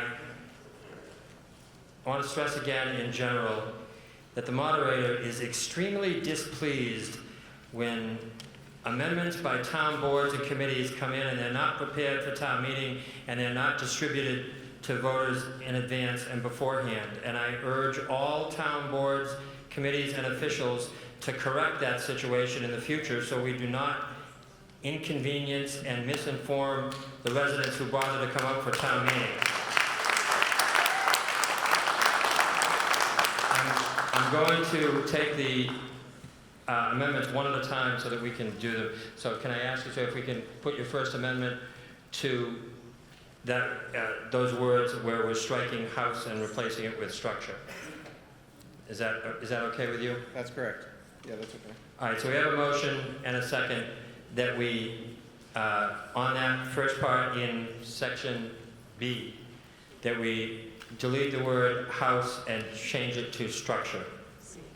In C, I'm sorry. Does everyone understand that amendment? All right, we will now, if we can have discussion on that amendment, and we'll vote on that amendment, and then if the amendment passes, it'll become part of the main motion, and there'll be another amendment, which we'll have to take and make clear. The fun part of the evening is over, ladies and gentlemen. So is there any discussion on the amendment? All right, seeing none, all those in favor of the amendment to replace the word house with the word structure, please indicate by raising your hands. All those opposed? Okay, and Council, I know the article has to be a 2/3, the amendment just has to be a majority? Okay, so the amendment passes by a majority vote as declared by the moderator. So the main article now is the article with the word structure instead of house. Can we go to your next change now, sir? Yeah, Mr. Moderator, I'd like to amend under 175(2.2, item number F, by removing "not by means of additional construction be attached to another building or existing dwelling," and inserting the text "only be attached by means of additional construction to another building or structure already in existence, provided that the resulting building or structure meets all applicable dimensional requirements of table 175(6.2. Okay, is there a second? Second, okay. So again, I'm going to read that. So it'd be that's in F. Yes. So we'll take out, starting by means, we're deleting, and we're inserting the words, only be attached by means of additional construction to another building or structure already in existence, provided that the resulting building or structure meets all applicable dimensional requirements of table 175-6.2. Is that correct, sir? Yes, sir. Okay, that's the amendment to the main motion. Is there any discussion on that amendment to the motion?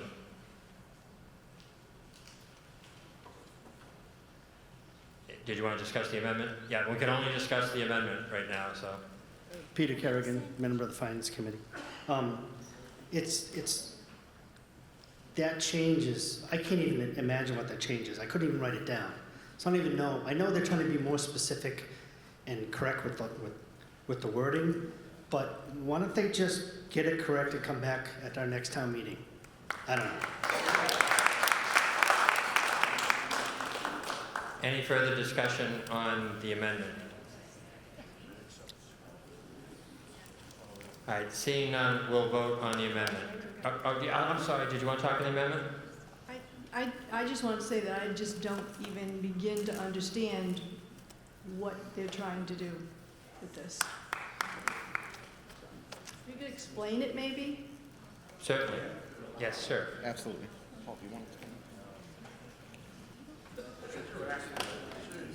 Hi, everyone. I'm Paul DiGiuseppe. I'm the planning director. And the overall objective for this article was to add definitions and uses into our bylaw that we don't currently have.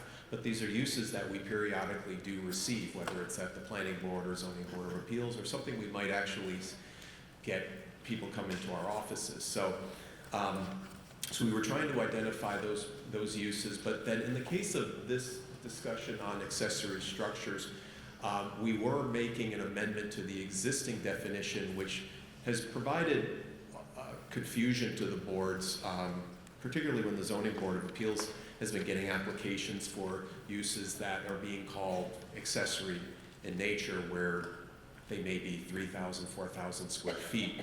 So in an effort to try to provide some clarity, I should say, we created a definition that we felt provided more clarification in terms of what exactly is an accessory use, and tried to put some size requirements to give the zoning board of appeals and the planning board an opportunity to look at this and determine if a proposal that comes forward, does it actually meet what the intent of the language, the new language would be, whereas right now it is vague, and we're just trying to help that, try to provide more clarity for what's an accessory use or structure. Yes, sir. Thank you, Mr. Moderator. I also just wanted to add, I wanted Paul to be able to explain this to everyone, because adding these definitions and this use table is going to be an assistance to every resident, as well as the staff at Town Hall. So that's why I wanted him to be able to explain this. Is there any further discussion? Yes. Not to belabor this, but when it's written down in front of us, we're having a hard time with it. When it's not written down at all, it's not that we're against it, it's that we don't have the information in front of us. We really need to read it. Mr. Schleicher. Chairman Schleicher, West Sox. I'm just not sure, again, I know everyone's kind of spoken about the confusion on this, but so for instance, if someone had, say, 5-6 acres of land and wanted to build a garage, they would need a variance for anything over 30 by 24? Is that what you're saying in this? So if they wanted to have a freestanding garage, hobby building, they would need to come in front of you every time they want to get a variance for a 30 by, no matter what size their lot is? Mr. Chairman. Okay, Mr. Moderator. Sorry, through the moderator, sorry. Mr. Moderator, no, it's my understanding that the initial intent was to have any accessory structure be freestanding, and the thought in adding this change here was that folks might want to connect those structures if it's a garage that wants to be attached to a house at some point, to make sure that when it's attached, it will follow the zoning and dimensional requirements. So that, for example, if you build a garage that's separate from your house, you wouldn't build it in front of your house and then attach it as the garage would be out of code. I understand that, but as it reads now, and again, the confusion on it is if someone was going to build a 30 by 40, which is a pretty standard size, say for a hobby garage, they'd have to go for a variance, even though they may have plenty of side lot, rear lot, every time they want to build a garage, even if it is going to be completely freestanding. I mean, I understand the intent of it is if someone's going to try to go and say, I'm going to build a 4,000 square foot garage, you're going to have some overview on it. But 750 square feet, I mean, we've already done this with in-laws.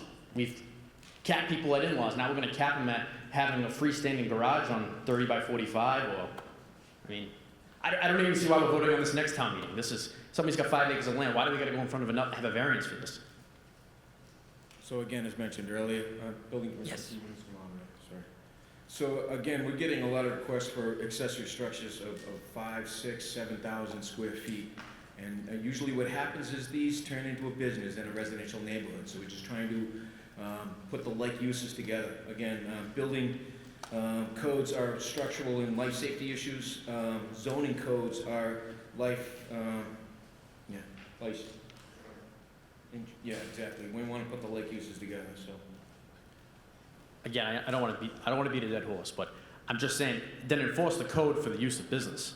But limiting a homeowner on 750 square feet is not a lot, especially with the amount of lots that people have here. I mean, why don't we just change the code, the zoning enforcement on the businesses instead of limiting a homeowner on 750 square feet? Why not change it to 2,000 square feet? That's all I'm saying. What's that? Wait, did you want to answer? Or, no? Okay. Any other discussion on the amendment? Seeing none. All those in favor of the amendment as moved, please indicate by raising your hands. All those opposed? The amendment fails. Back to the original motion as amended by the first amendment. Do you have another amendment, sir? Yes, Mr. Moderator. This one you're not going to like me on. I can almost promise you that. We know. Let me find it. Okay, under the definition for dormitory.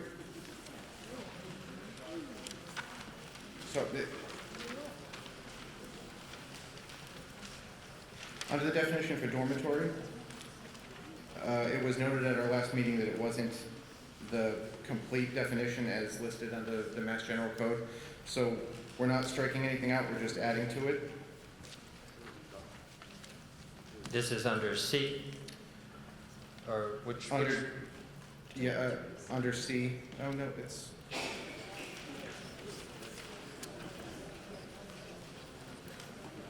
We're still under 175.2.2.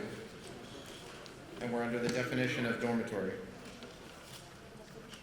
Okay, and your motion is to amend by adding, all right, is it the highlighted amount the highlighted one that you're adding? Yes, Mr. Moderator. All right, let me read it so that will save us some time. Is it the one that just ends at D? Or is it all of this? I just want to make sure we're on the same page.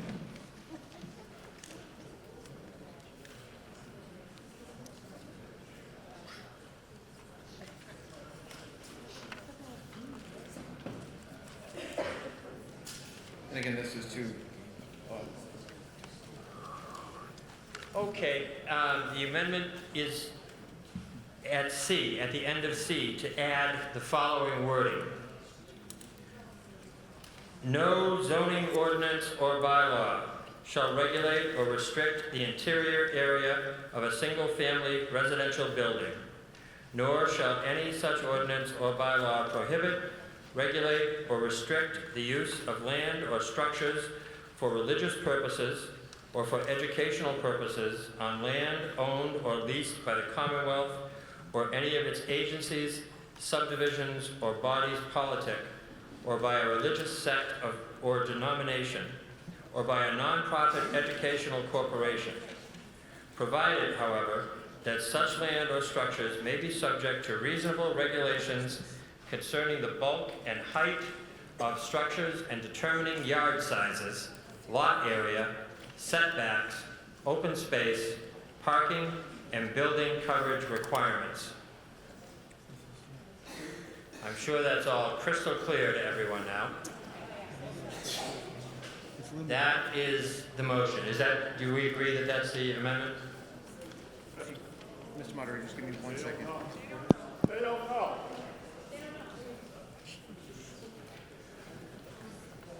Mr. Moderator. Yes, Mr. Siegel, the planning board.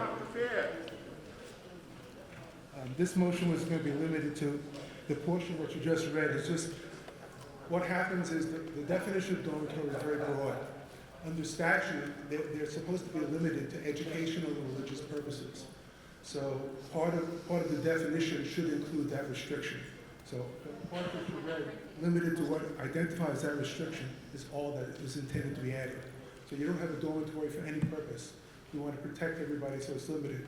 By statute, we can't really restrict religious or educational purposes within a residential zone. So we want to limit it to just those that we can't restrict, and that leaves it open to everything else.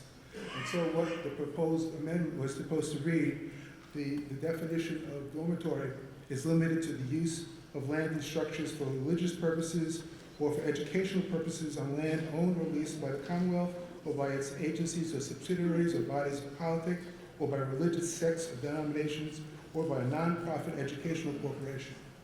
And that's basically to protect us so we don't have to open a definition to anything that anybody wants to declare as a dormitory. Thank you. Mr. Toole, Moderator? question on the amendment. Mr. Moderator, is it possible to ask the planning board to withdraw this amendment and also withdraw the article for later?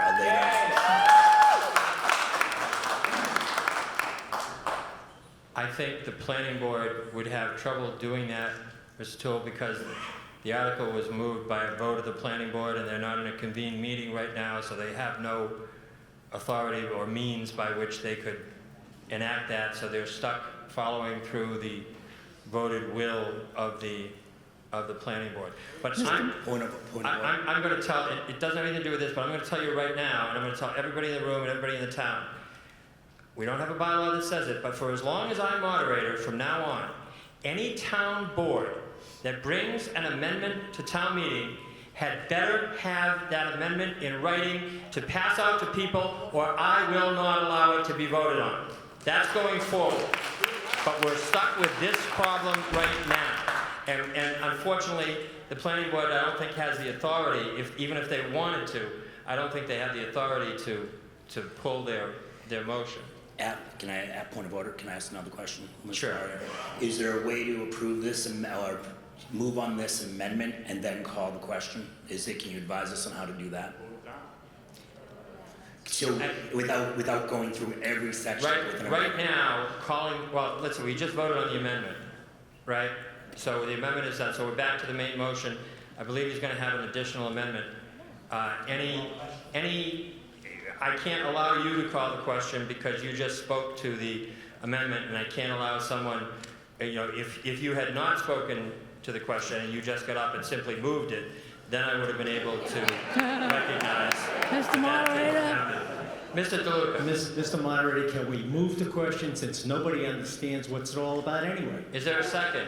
Second. Been moved and seconded that we move the question. A motion to move the question is a motion to end debate and proceed directly to the question at hand. It is non-debatable. So therefore, we will vote. If you vote yes, you are voting to stop discussion and go directly to the article at hand. If you vote no, you are voting to continue discussion and continue debate and continue addressing the article. So yes means you stop, no means you keep going. Is everybody clear on what the motion is? All right, all those in favor of moving the question, please indicate by raising your hands. All those opposed? The question passes unanimously. So we will now move the question. The question is the article as it was amended by the first amendment. So we're voting on the article that was moved and the first amendment. And because of the motion to move the question, I can't accept any other additional amendments at this time on it. All those in favor of Article, which article is it? 15. Article 15. Please indicate by raising your hands. All those opposed. Article 15 has not achieved a 2/3 majority decision and therefore is lost. Mr. Moderator. Yes, where's that coming from? Yes, I didn't see you over there, Amy. Yes. Amy Sawyer, 7 Ellis Road. I would like to reconsider Article 8. And I actually do mean I want to reconsider Article 8. Okay, there's a motion to reconsider Article 8. For those of you who are looking back, Article 8 was, I believe, the article to accept the cemetery regulations. A motion to reconsider is a motion to bring a question back up again. If you vote yes, you are voting to bring the question back up, and you will discuss it and vote on it again. If you vote no, then you are voting not to do that, to leave it by the prior action, and it cannot be brought up again and reconsidered for the remainder of the meeting. All those in favor of reconsidering Article 8, please indicate by raising your hands. All those opposed? All right, just do it one more time. All those in favor of Article 8, please raise your hands. All those opposed? The motion fails by majority vote. Article 16.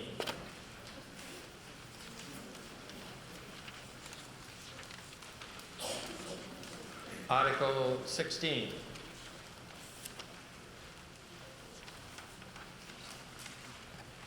Article 16 is declared lost for lack of a motion by the moderator. Article 17. Mr. Moderator, Mr. Chairman. I move that the town vote to amend the Norton zoning bylaw, Article 3, zoning map and districts, and the town of Norton zoning map adapted thereunder, which is entitled Zoning Map, Town of Norton, Massachusetts, and dated June 1999, last revised November 3rd, 2017, as printed in Article 17 of the October 21st, 2019 annual town meeting warrant. And I believe this is to rezone basically the area from Smith Street, where it connects to 140 on both sides, excluding the bank, all the other property between Smith Street and 140. So this, and I want to make sure the language is correct in the warrant, so it's by changing from the commercial zoning district to village commercial on an area of land along Mansfield Avenue and Smith Street containing the following parcels of land that are shown on the assessor's map, and those parcels are as printed in the warrant and as described by the FinCom chairman. I would ask the chairman of the planning board, if the planning board has held a hearing on this, if they've made a recommendation, and what the vote would be, please. The planning board met on October 17th and voted 5-0 to recommend. And what was the vote? I'm sorry? Unanimously. Unanimous, okay. Is there anything you want to add to the article, Mr. Planning Board Chairman? No.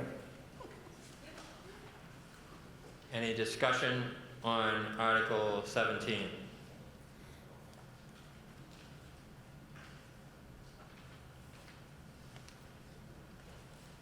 Mr. Moderator? Oh, I'm sorry, I didn't know if you were standing or waiting, Mr. Souza. I wasn't sure. Dylan Rivera, 44 Barrow Street. Is it okay if my attorney speaks on my behalf, because he can answer the questions much better than I can? Okay, on that one, Mr. Souza, although a native of Norton, is not I don't believe a resident of Norton, so I would need a motion from the floor to allow him to speak. So I would like to entertain a motion to allow him to speak. Mr. Slattery moves. Anyone second? Second. So seconded. All those in favor of allowing Mr. Souza to speak, please raise your hands. All those opposed? Unanimous. Mr. Souza, thank you. Well, thank you, everyone. Attorney Henry Souza, my office is located at 248 West Main Street in Norton.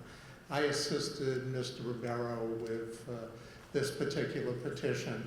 And just so that everyone understands, what we're attempting to accomplish here is, to our way of thinking, a little bit of a remedy for the people who have single-family homes in this area already. And almost every one of these properties already has a single-family home on it, with a couple of exceptions. When this area was zoned commercial, all of those single-family homes became non-conforming uses. And the impact of that is that if anyone wants to put an addition to their home, if they want to construct a garage, if you even want to put on a deck in the backyard, you now have to petition the Zoning Board of Appeals to expand your previously existing non-conforming use. By changing the designation here to village commercial, you now have a zoning designation that allows residential uses. So you're no longer non-conforming. So that addresses that part of it. We do understand that in zoning the area commercial, it was the intention to promote business, especially along Mansfield Avenue. And the village commercial designation is pretty much going to preserve that, although it is going to make several of the more, shall we say, intense uses, such as a hotel or a service station, would become special permit uses in a village commercial zone. So it's not changing a lot, but it is, I think, giving some zoning relief, if you will, to anyone that has a home here already. And it provides, if you do have an empty lot here and you wanted to put up a single family home as village commercial, you could continue to do that. Thank you. Thank you. Any other discussion on Article 17? Seeing none. And this is an amendment to the zoning bylaw, so this will require a 2/3 majority vote for passage. All those in favor of Article 17, please indicate by raising your hands. All those opposed? Article 17 passes unanimously as declared by the moderator. Article 18. Mr. Moderator, Mr. Chairman. I move that the town vote to amend the Town of Norton zoning bylaws as printed in Article 18 of the October 21st, 2019 annual town meeting warrant. Okay, and Mr. Chairman, the motion is exactly as printed in the warrant? Exactly as printed in the warrant. Okay, thank you. And I'll ask again the planning board chairman, can you tell us if a hearing was held on this and if a vote was taken and what the recommendation of the vote was, please? The hearing was held on October 17th by the planning board, and the vote was 5-2 to not recommend. So 5 to not recommend, 2 to recommend. So it failed. Thank you. Is there anything you wish to add on the article? No, sir. Okay. Yes, sir. Good evening. Thank you, Mr. Moderator. My name is David Cohen, and I live at 7 Fuller Drive with my wife, Dana, and our 2 children, Jeremy and Garrett. We've been Norton residents since 2007. I'm here tonight for the same reasons many of you are, to help make Norton a better community, socially, fundamentally, and most important, financially. The article in question was written back in 1996, 23 years ago. 23 years ago. The iPhone didn't exist. Email was a foreign word, and Amazon was just a place in Brazil. Furthermore, during my due diligence of this article, I had meetings with different boards and commissions. I've received support from Water and Sewer Commission and the Fire Department in cooperation with the Special Permit Granting Authority on a case-by-case basis and following all local and national codes and policies. Okay, let me just interrupt you, sir. This is a zoning article that seeks to change the zoning bylaw. It is not specific to any individual project or plan in the town. So I'm going to insist that all discussion on it be restricted to the general topic of the bylaw and the intended uses and not directed at any specific project or plan, please. Understood. I ask you here for your support of this article. In your support, we can help raise much-needed commercial real estate tax. Taxes paid by businesses instead of you and I. Put the dent in their pocket not ours. Our neighboring towns are thriving with commercial development and shifting more of the tax burden on commercial and industrial property. And with the development comes new infrastructure. Infrastructure like expansion of sewer systems, replacing old water lines, new roads and traffic lights, new town halls and public access facilities, with the bulk of the cost being paid by business. We need business to choose Norton and not our neighbors. I give you one example. By supporting this modification, we could have the chance to collect over $50,000 in real estate and personal property tax. Compare that to just over the $3,000 for a wooded and undeveloped lot.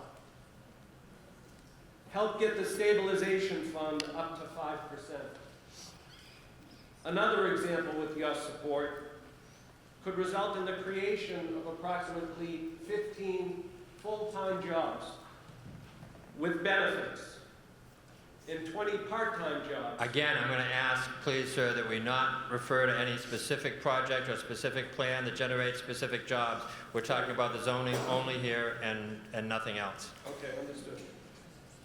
There is a reason cities and towns have commercial property: to generate revenue and employment for the town, with very little burden on our schools and resources. In closing, I understand it is difficult for all parties to agree on a specific issue. However, I think we all as residents can agree. The tax burden we carry can be alleviated by agreeing to new business in the town, as well as continuing the beautification of the town of Norton. Thank you for your time, and most importantly, your commitment to Norton. And please support this article. Thank you. Thank you. Mr. Grant? Thank you, Mr. Moderator. I'm just going to confirm what Mr. Cohen said earlier about he came to our water sewer commission meeting and made a presentation about putting a gas station within a zone 3. We looked at all the improvements in gas station technology, the monitoring, the double piping, the double wall tanks. Just to be clear, Mr. Grant, we're talking about not the specific project, but the technology and the preparations in general, correct? Of all Okay. gas stations. Thank you. New installations. Yep, thank you. I just want to make clear. Yep. And with a serious look at it from all of our wells, and zone 3 is way out from a well. We obviously have a zone 1, which is around the well. Zone 2 is a little further out. Zone 3 is what I'll call the way out. We're okay with this. Yes, sir. This may have been already handled right there, but what does anything you just said have to do with rezoning? Are we prohibiting gas stations? I don't really understand what's going on with this. I think that's a good question that we should ask. Maybe, I don't know if the town planner or somebody can just explain to us what the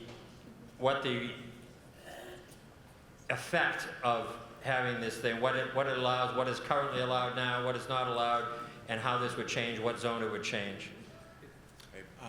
So currently, our regulations, our zoning bylaw does not allow gas stations if they are within what we call that zone 3 of the Drinking Water Protection District. The applicant or the petitioner has submitted a request to change that to allow by special permit, which would mean that any proposal for a gas station that's within zone 3 would have to go in front of the planning board and receive a special permit in order to develop a gas station with underground tanks. And just to confirm what was said earlier, new technology makes this safer now, or is it still the same? I'm just assuming you don't put it in zone 3 for a reason. I'm not sure who you're asking, but I'll take anybody who wants to answer it. Mr. Moderator? Yes, sir. Just to clarify, this is not a zoning change. This is a zoning bylaw amendment. This isn't a zoning, we're not changing the zoning, we're changing the bylaw. I'd also like to suggest any technical or any specific questions. I've got a couple professional engineers with me, and if we have technical questions by the audience, I'd like to defer to them, the professionals, to answer those questions. Okay, I just want to, I think what people are asking, and I just want to, I don't know who could do it, but is it correct understanding that right now in a Zone 3, gas stations are not an allowed use, and if this particular article were to pass, then they would be an allowed use with a special permit from the planning board? Is that generally correct? Does that summarize things properly? Mr. Moderator, I can answer that. Yes. Currently, as it is, the gas stations are allowed in the Zone 3 with above-ground tanks. Well, I'm glad I'm not the only one anyway.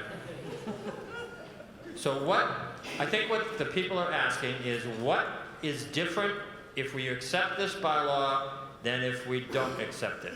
What changes? Mr. Moderator, this would be allowing underground storage tanks as opposed to above-ground tanks. So in this zone, gas stations are permitted with above-ground tanks with a special permit based on, for example, there's a particular site, I won't get specific, it's a station on 140. I'm glad you weren't specific. Thank you. So, and that was put in back in 2004. So we're fast forwarding almost 23 years. Do we want above-ground tanks that are,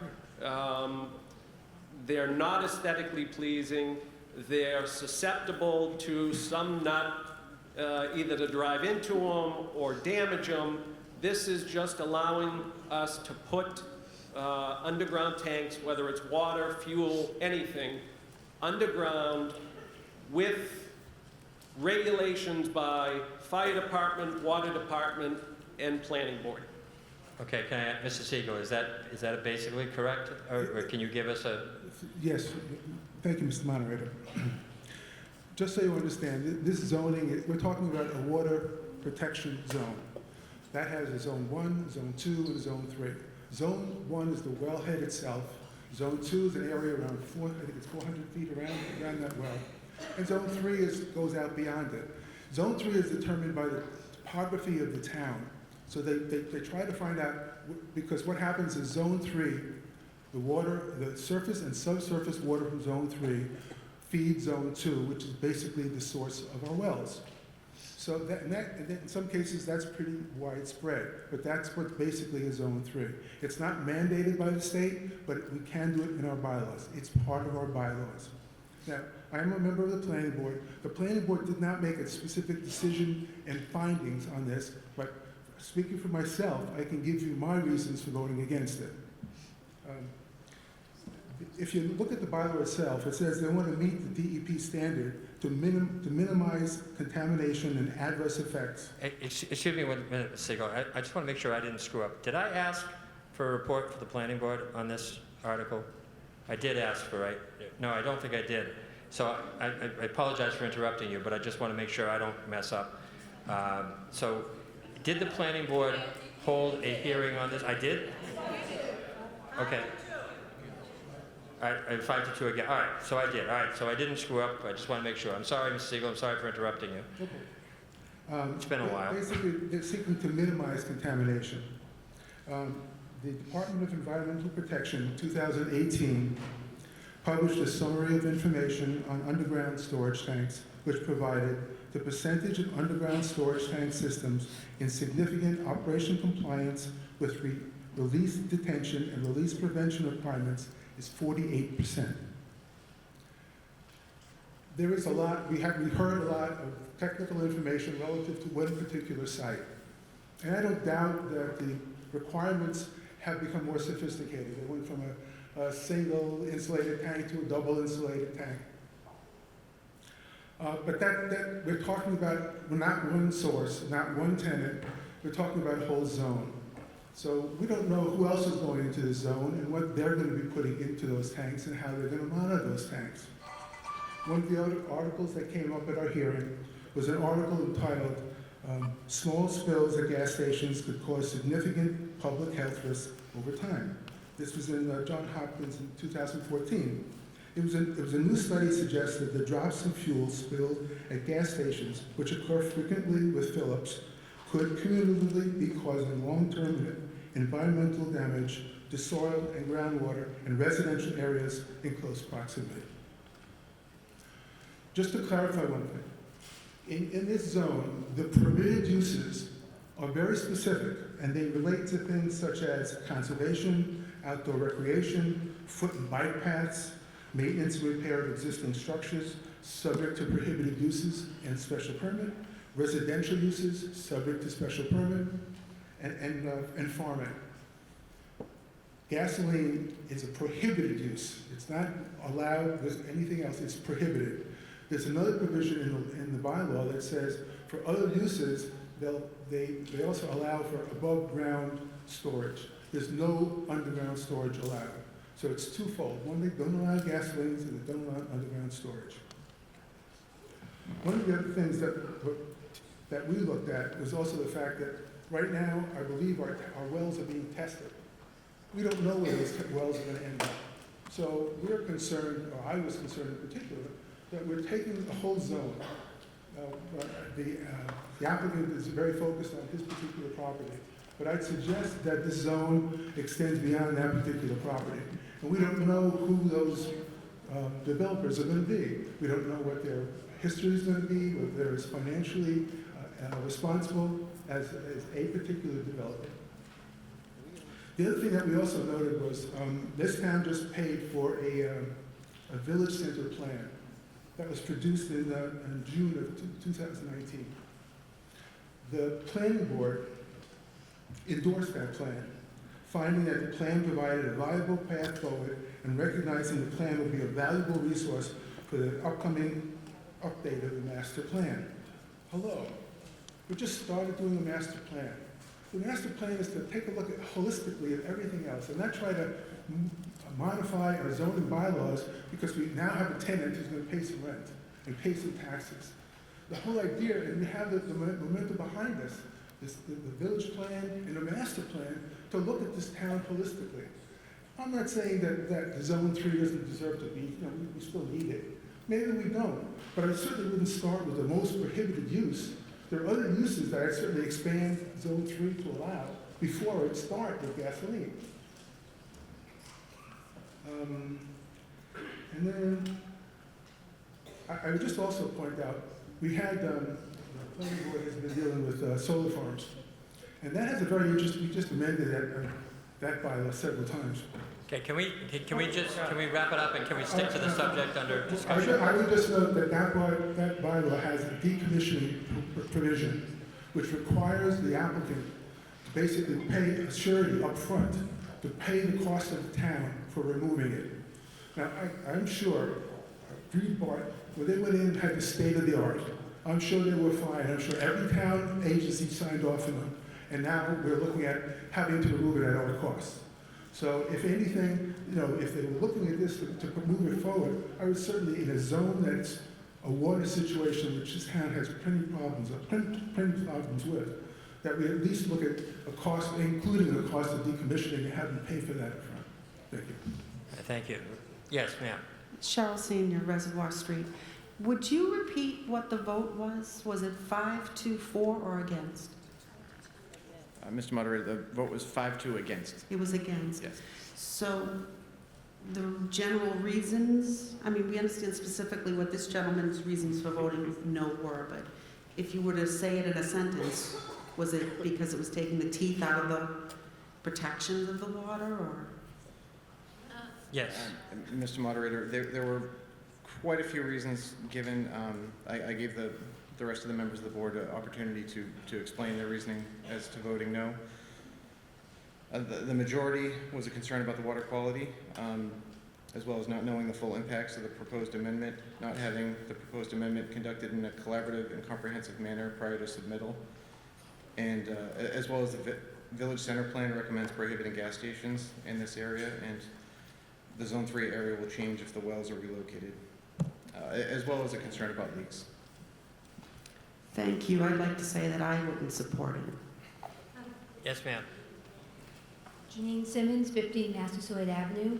I feel that this is not the right thing for our town. Our water is already bad enough as it is. Changing or making an amendment to a bylaw, which we've already learned, making a widespread change to an amendment to a bylaw has caused a lot of problems in this town. We don't know what areas someone could put a gas station or underground tanks. Everyone keeps talking about the specific area. I mean, this tank could be next to your house, next to your schools. It's just not really a good idea. And there's enough going on in this town with industrial areas that are going to bring in more revenue, that I think before we pass something like this, we need to think long and hard about the effects to our children and the residents and the environment. Thank you. Mr. Tillis. My question is, there's 3 other gas stations in this town. Are any of them currently in a Zone 3, or any of them were built prior to the zoning? Or what is the status on the 3 existing gas stations that we currently have? Mr. Moderator, it's my understanding that the only one is the one on 140 that is in the Zone 3 currently, and I believe that was built well prior to the Zone 3 being established.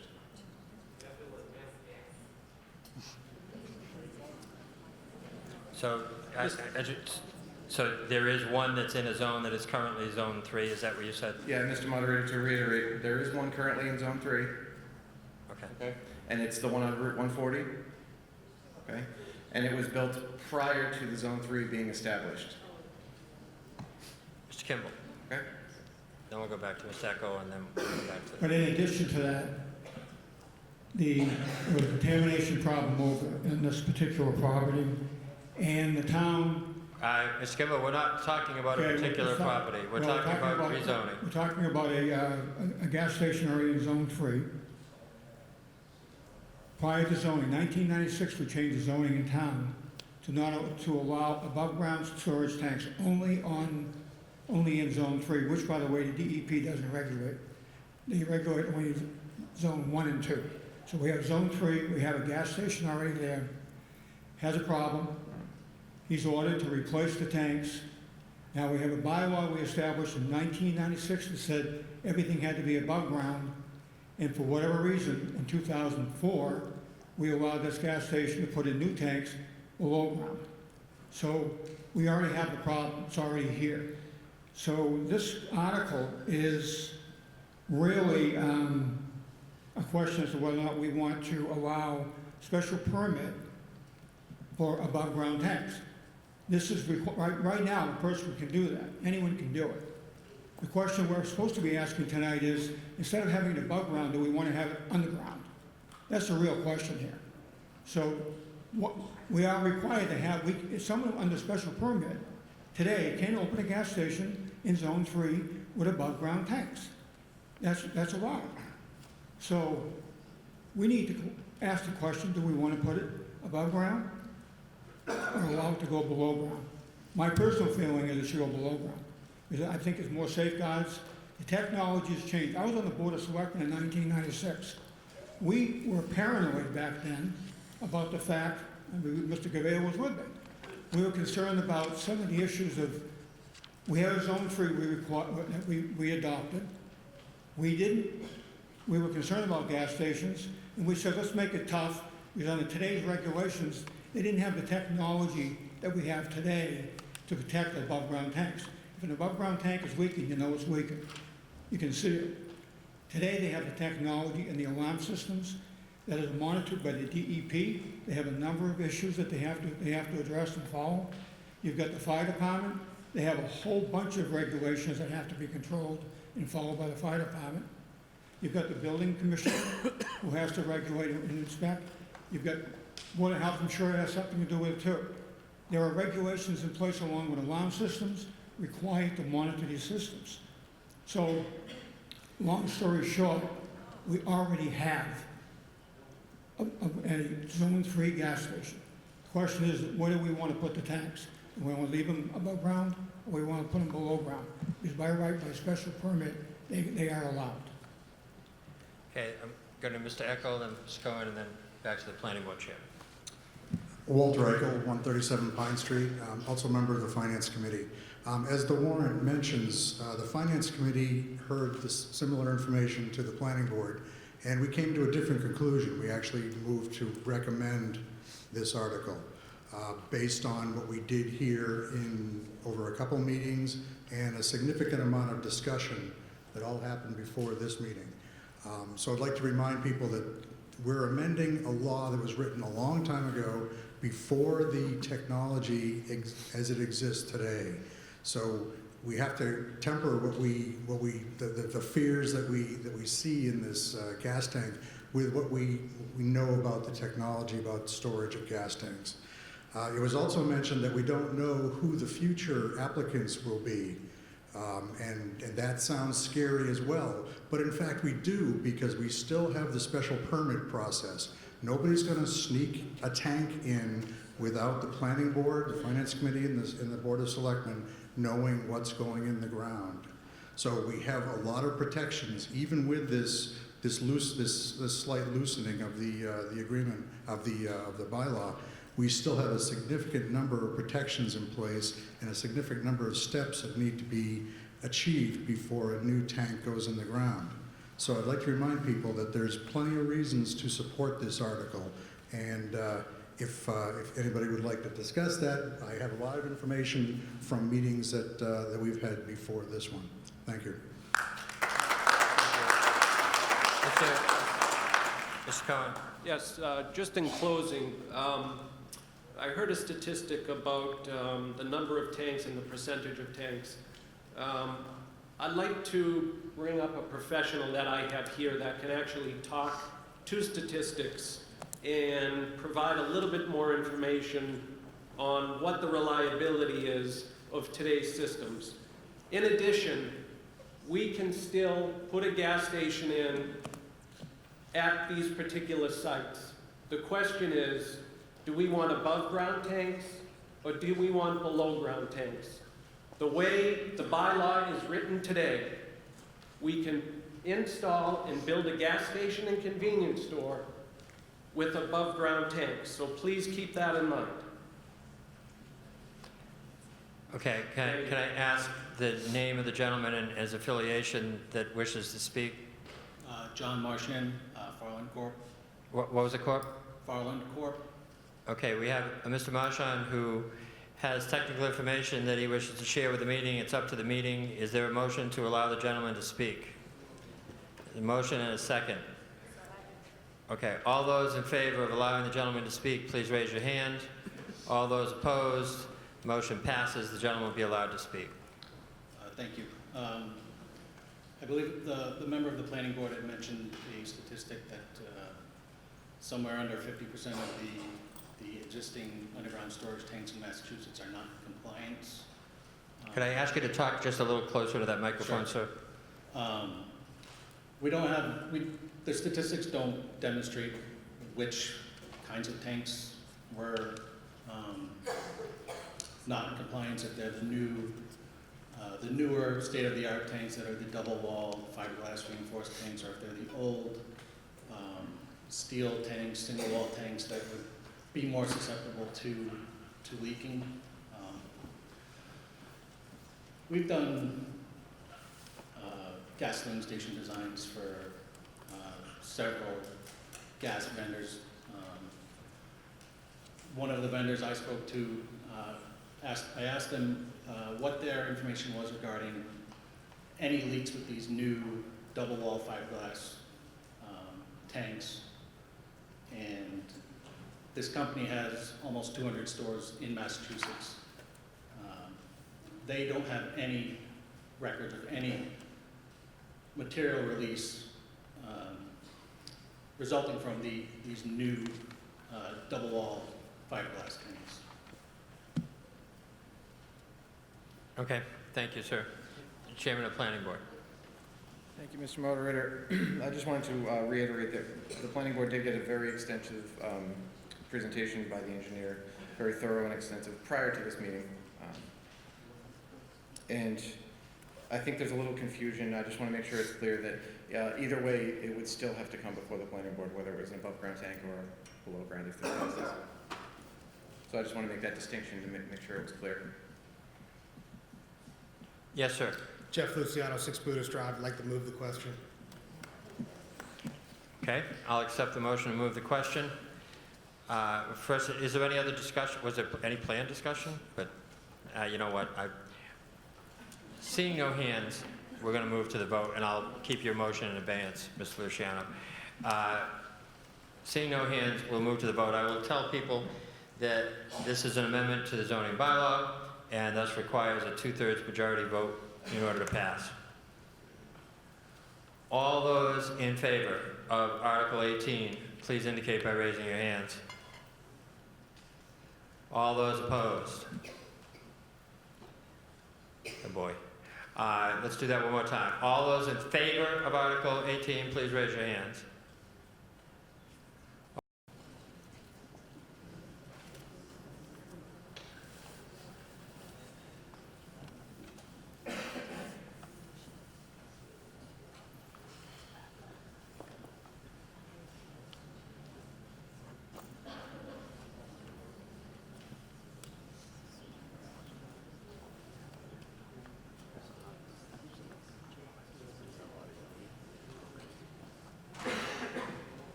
Ready? I thank you. You may be seated. All those opposed to Article 18, please stand and remain standing until I ask you to sit, please.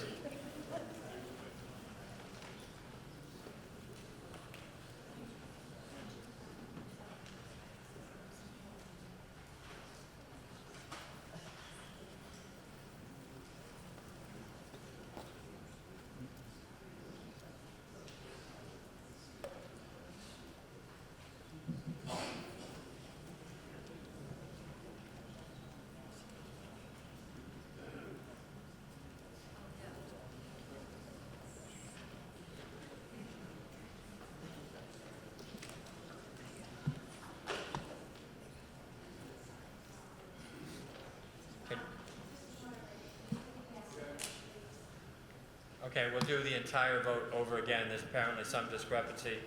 So I apologize, but let's make sure that we get it right. Are we all set on which sections we're counting now? Who's counting what?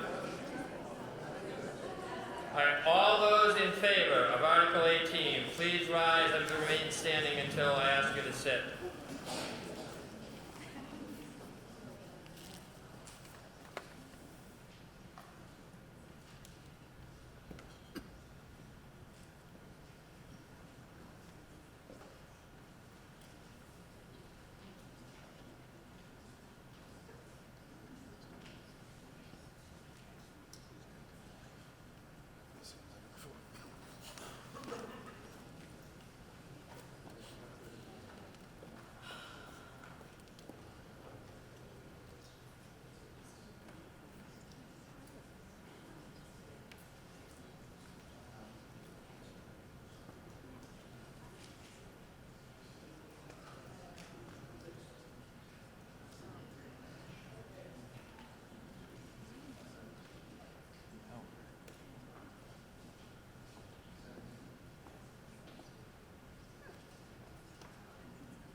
Well, are we accept that? All right, please be seated.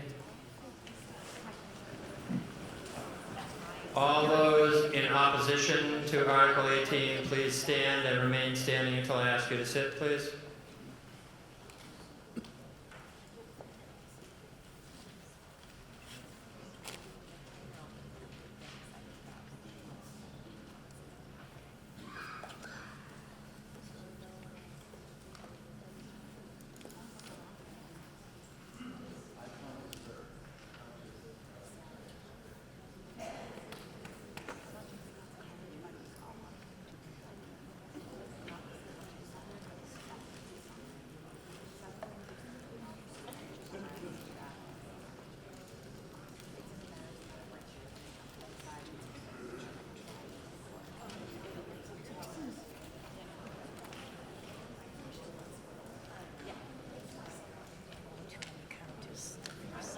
Yes, it's 83, no, it's 37.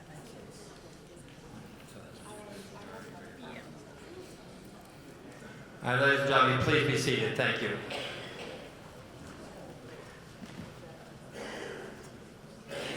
We have the result of the standing vote. Yes, 83.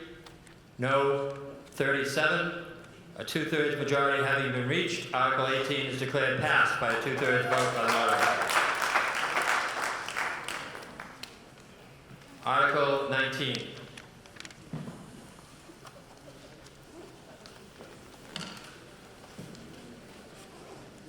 Article 19.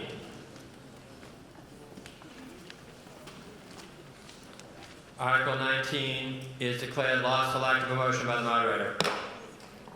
Article 20. Mr. Moderator, Mr. Chairman.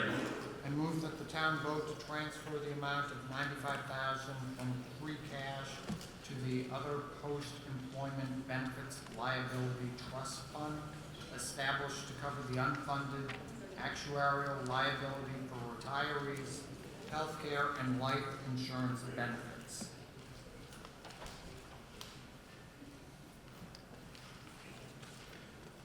Any questions, comments, or discussion on Article 20?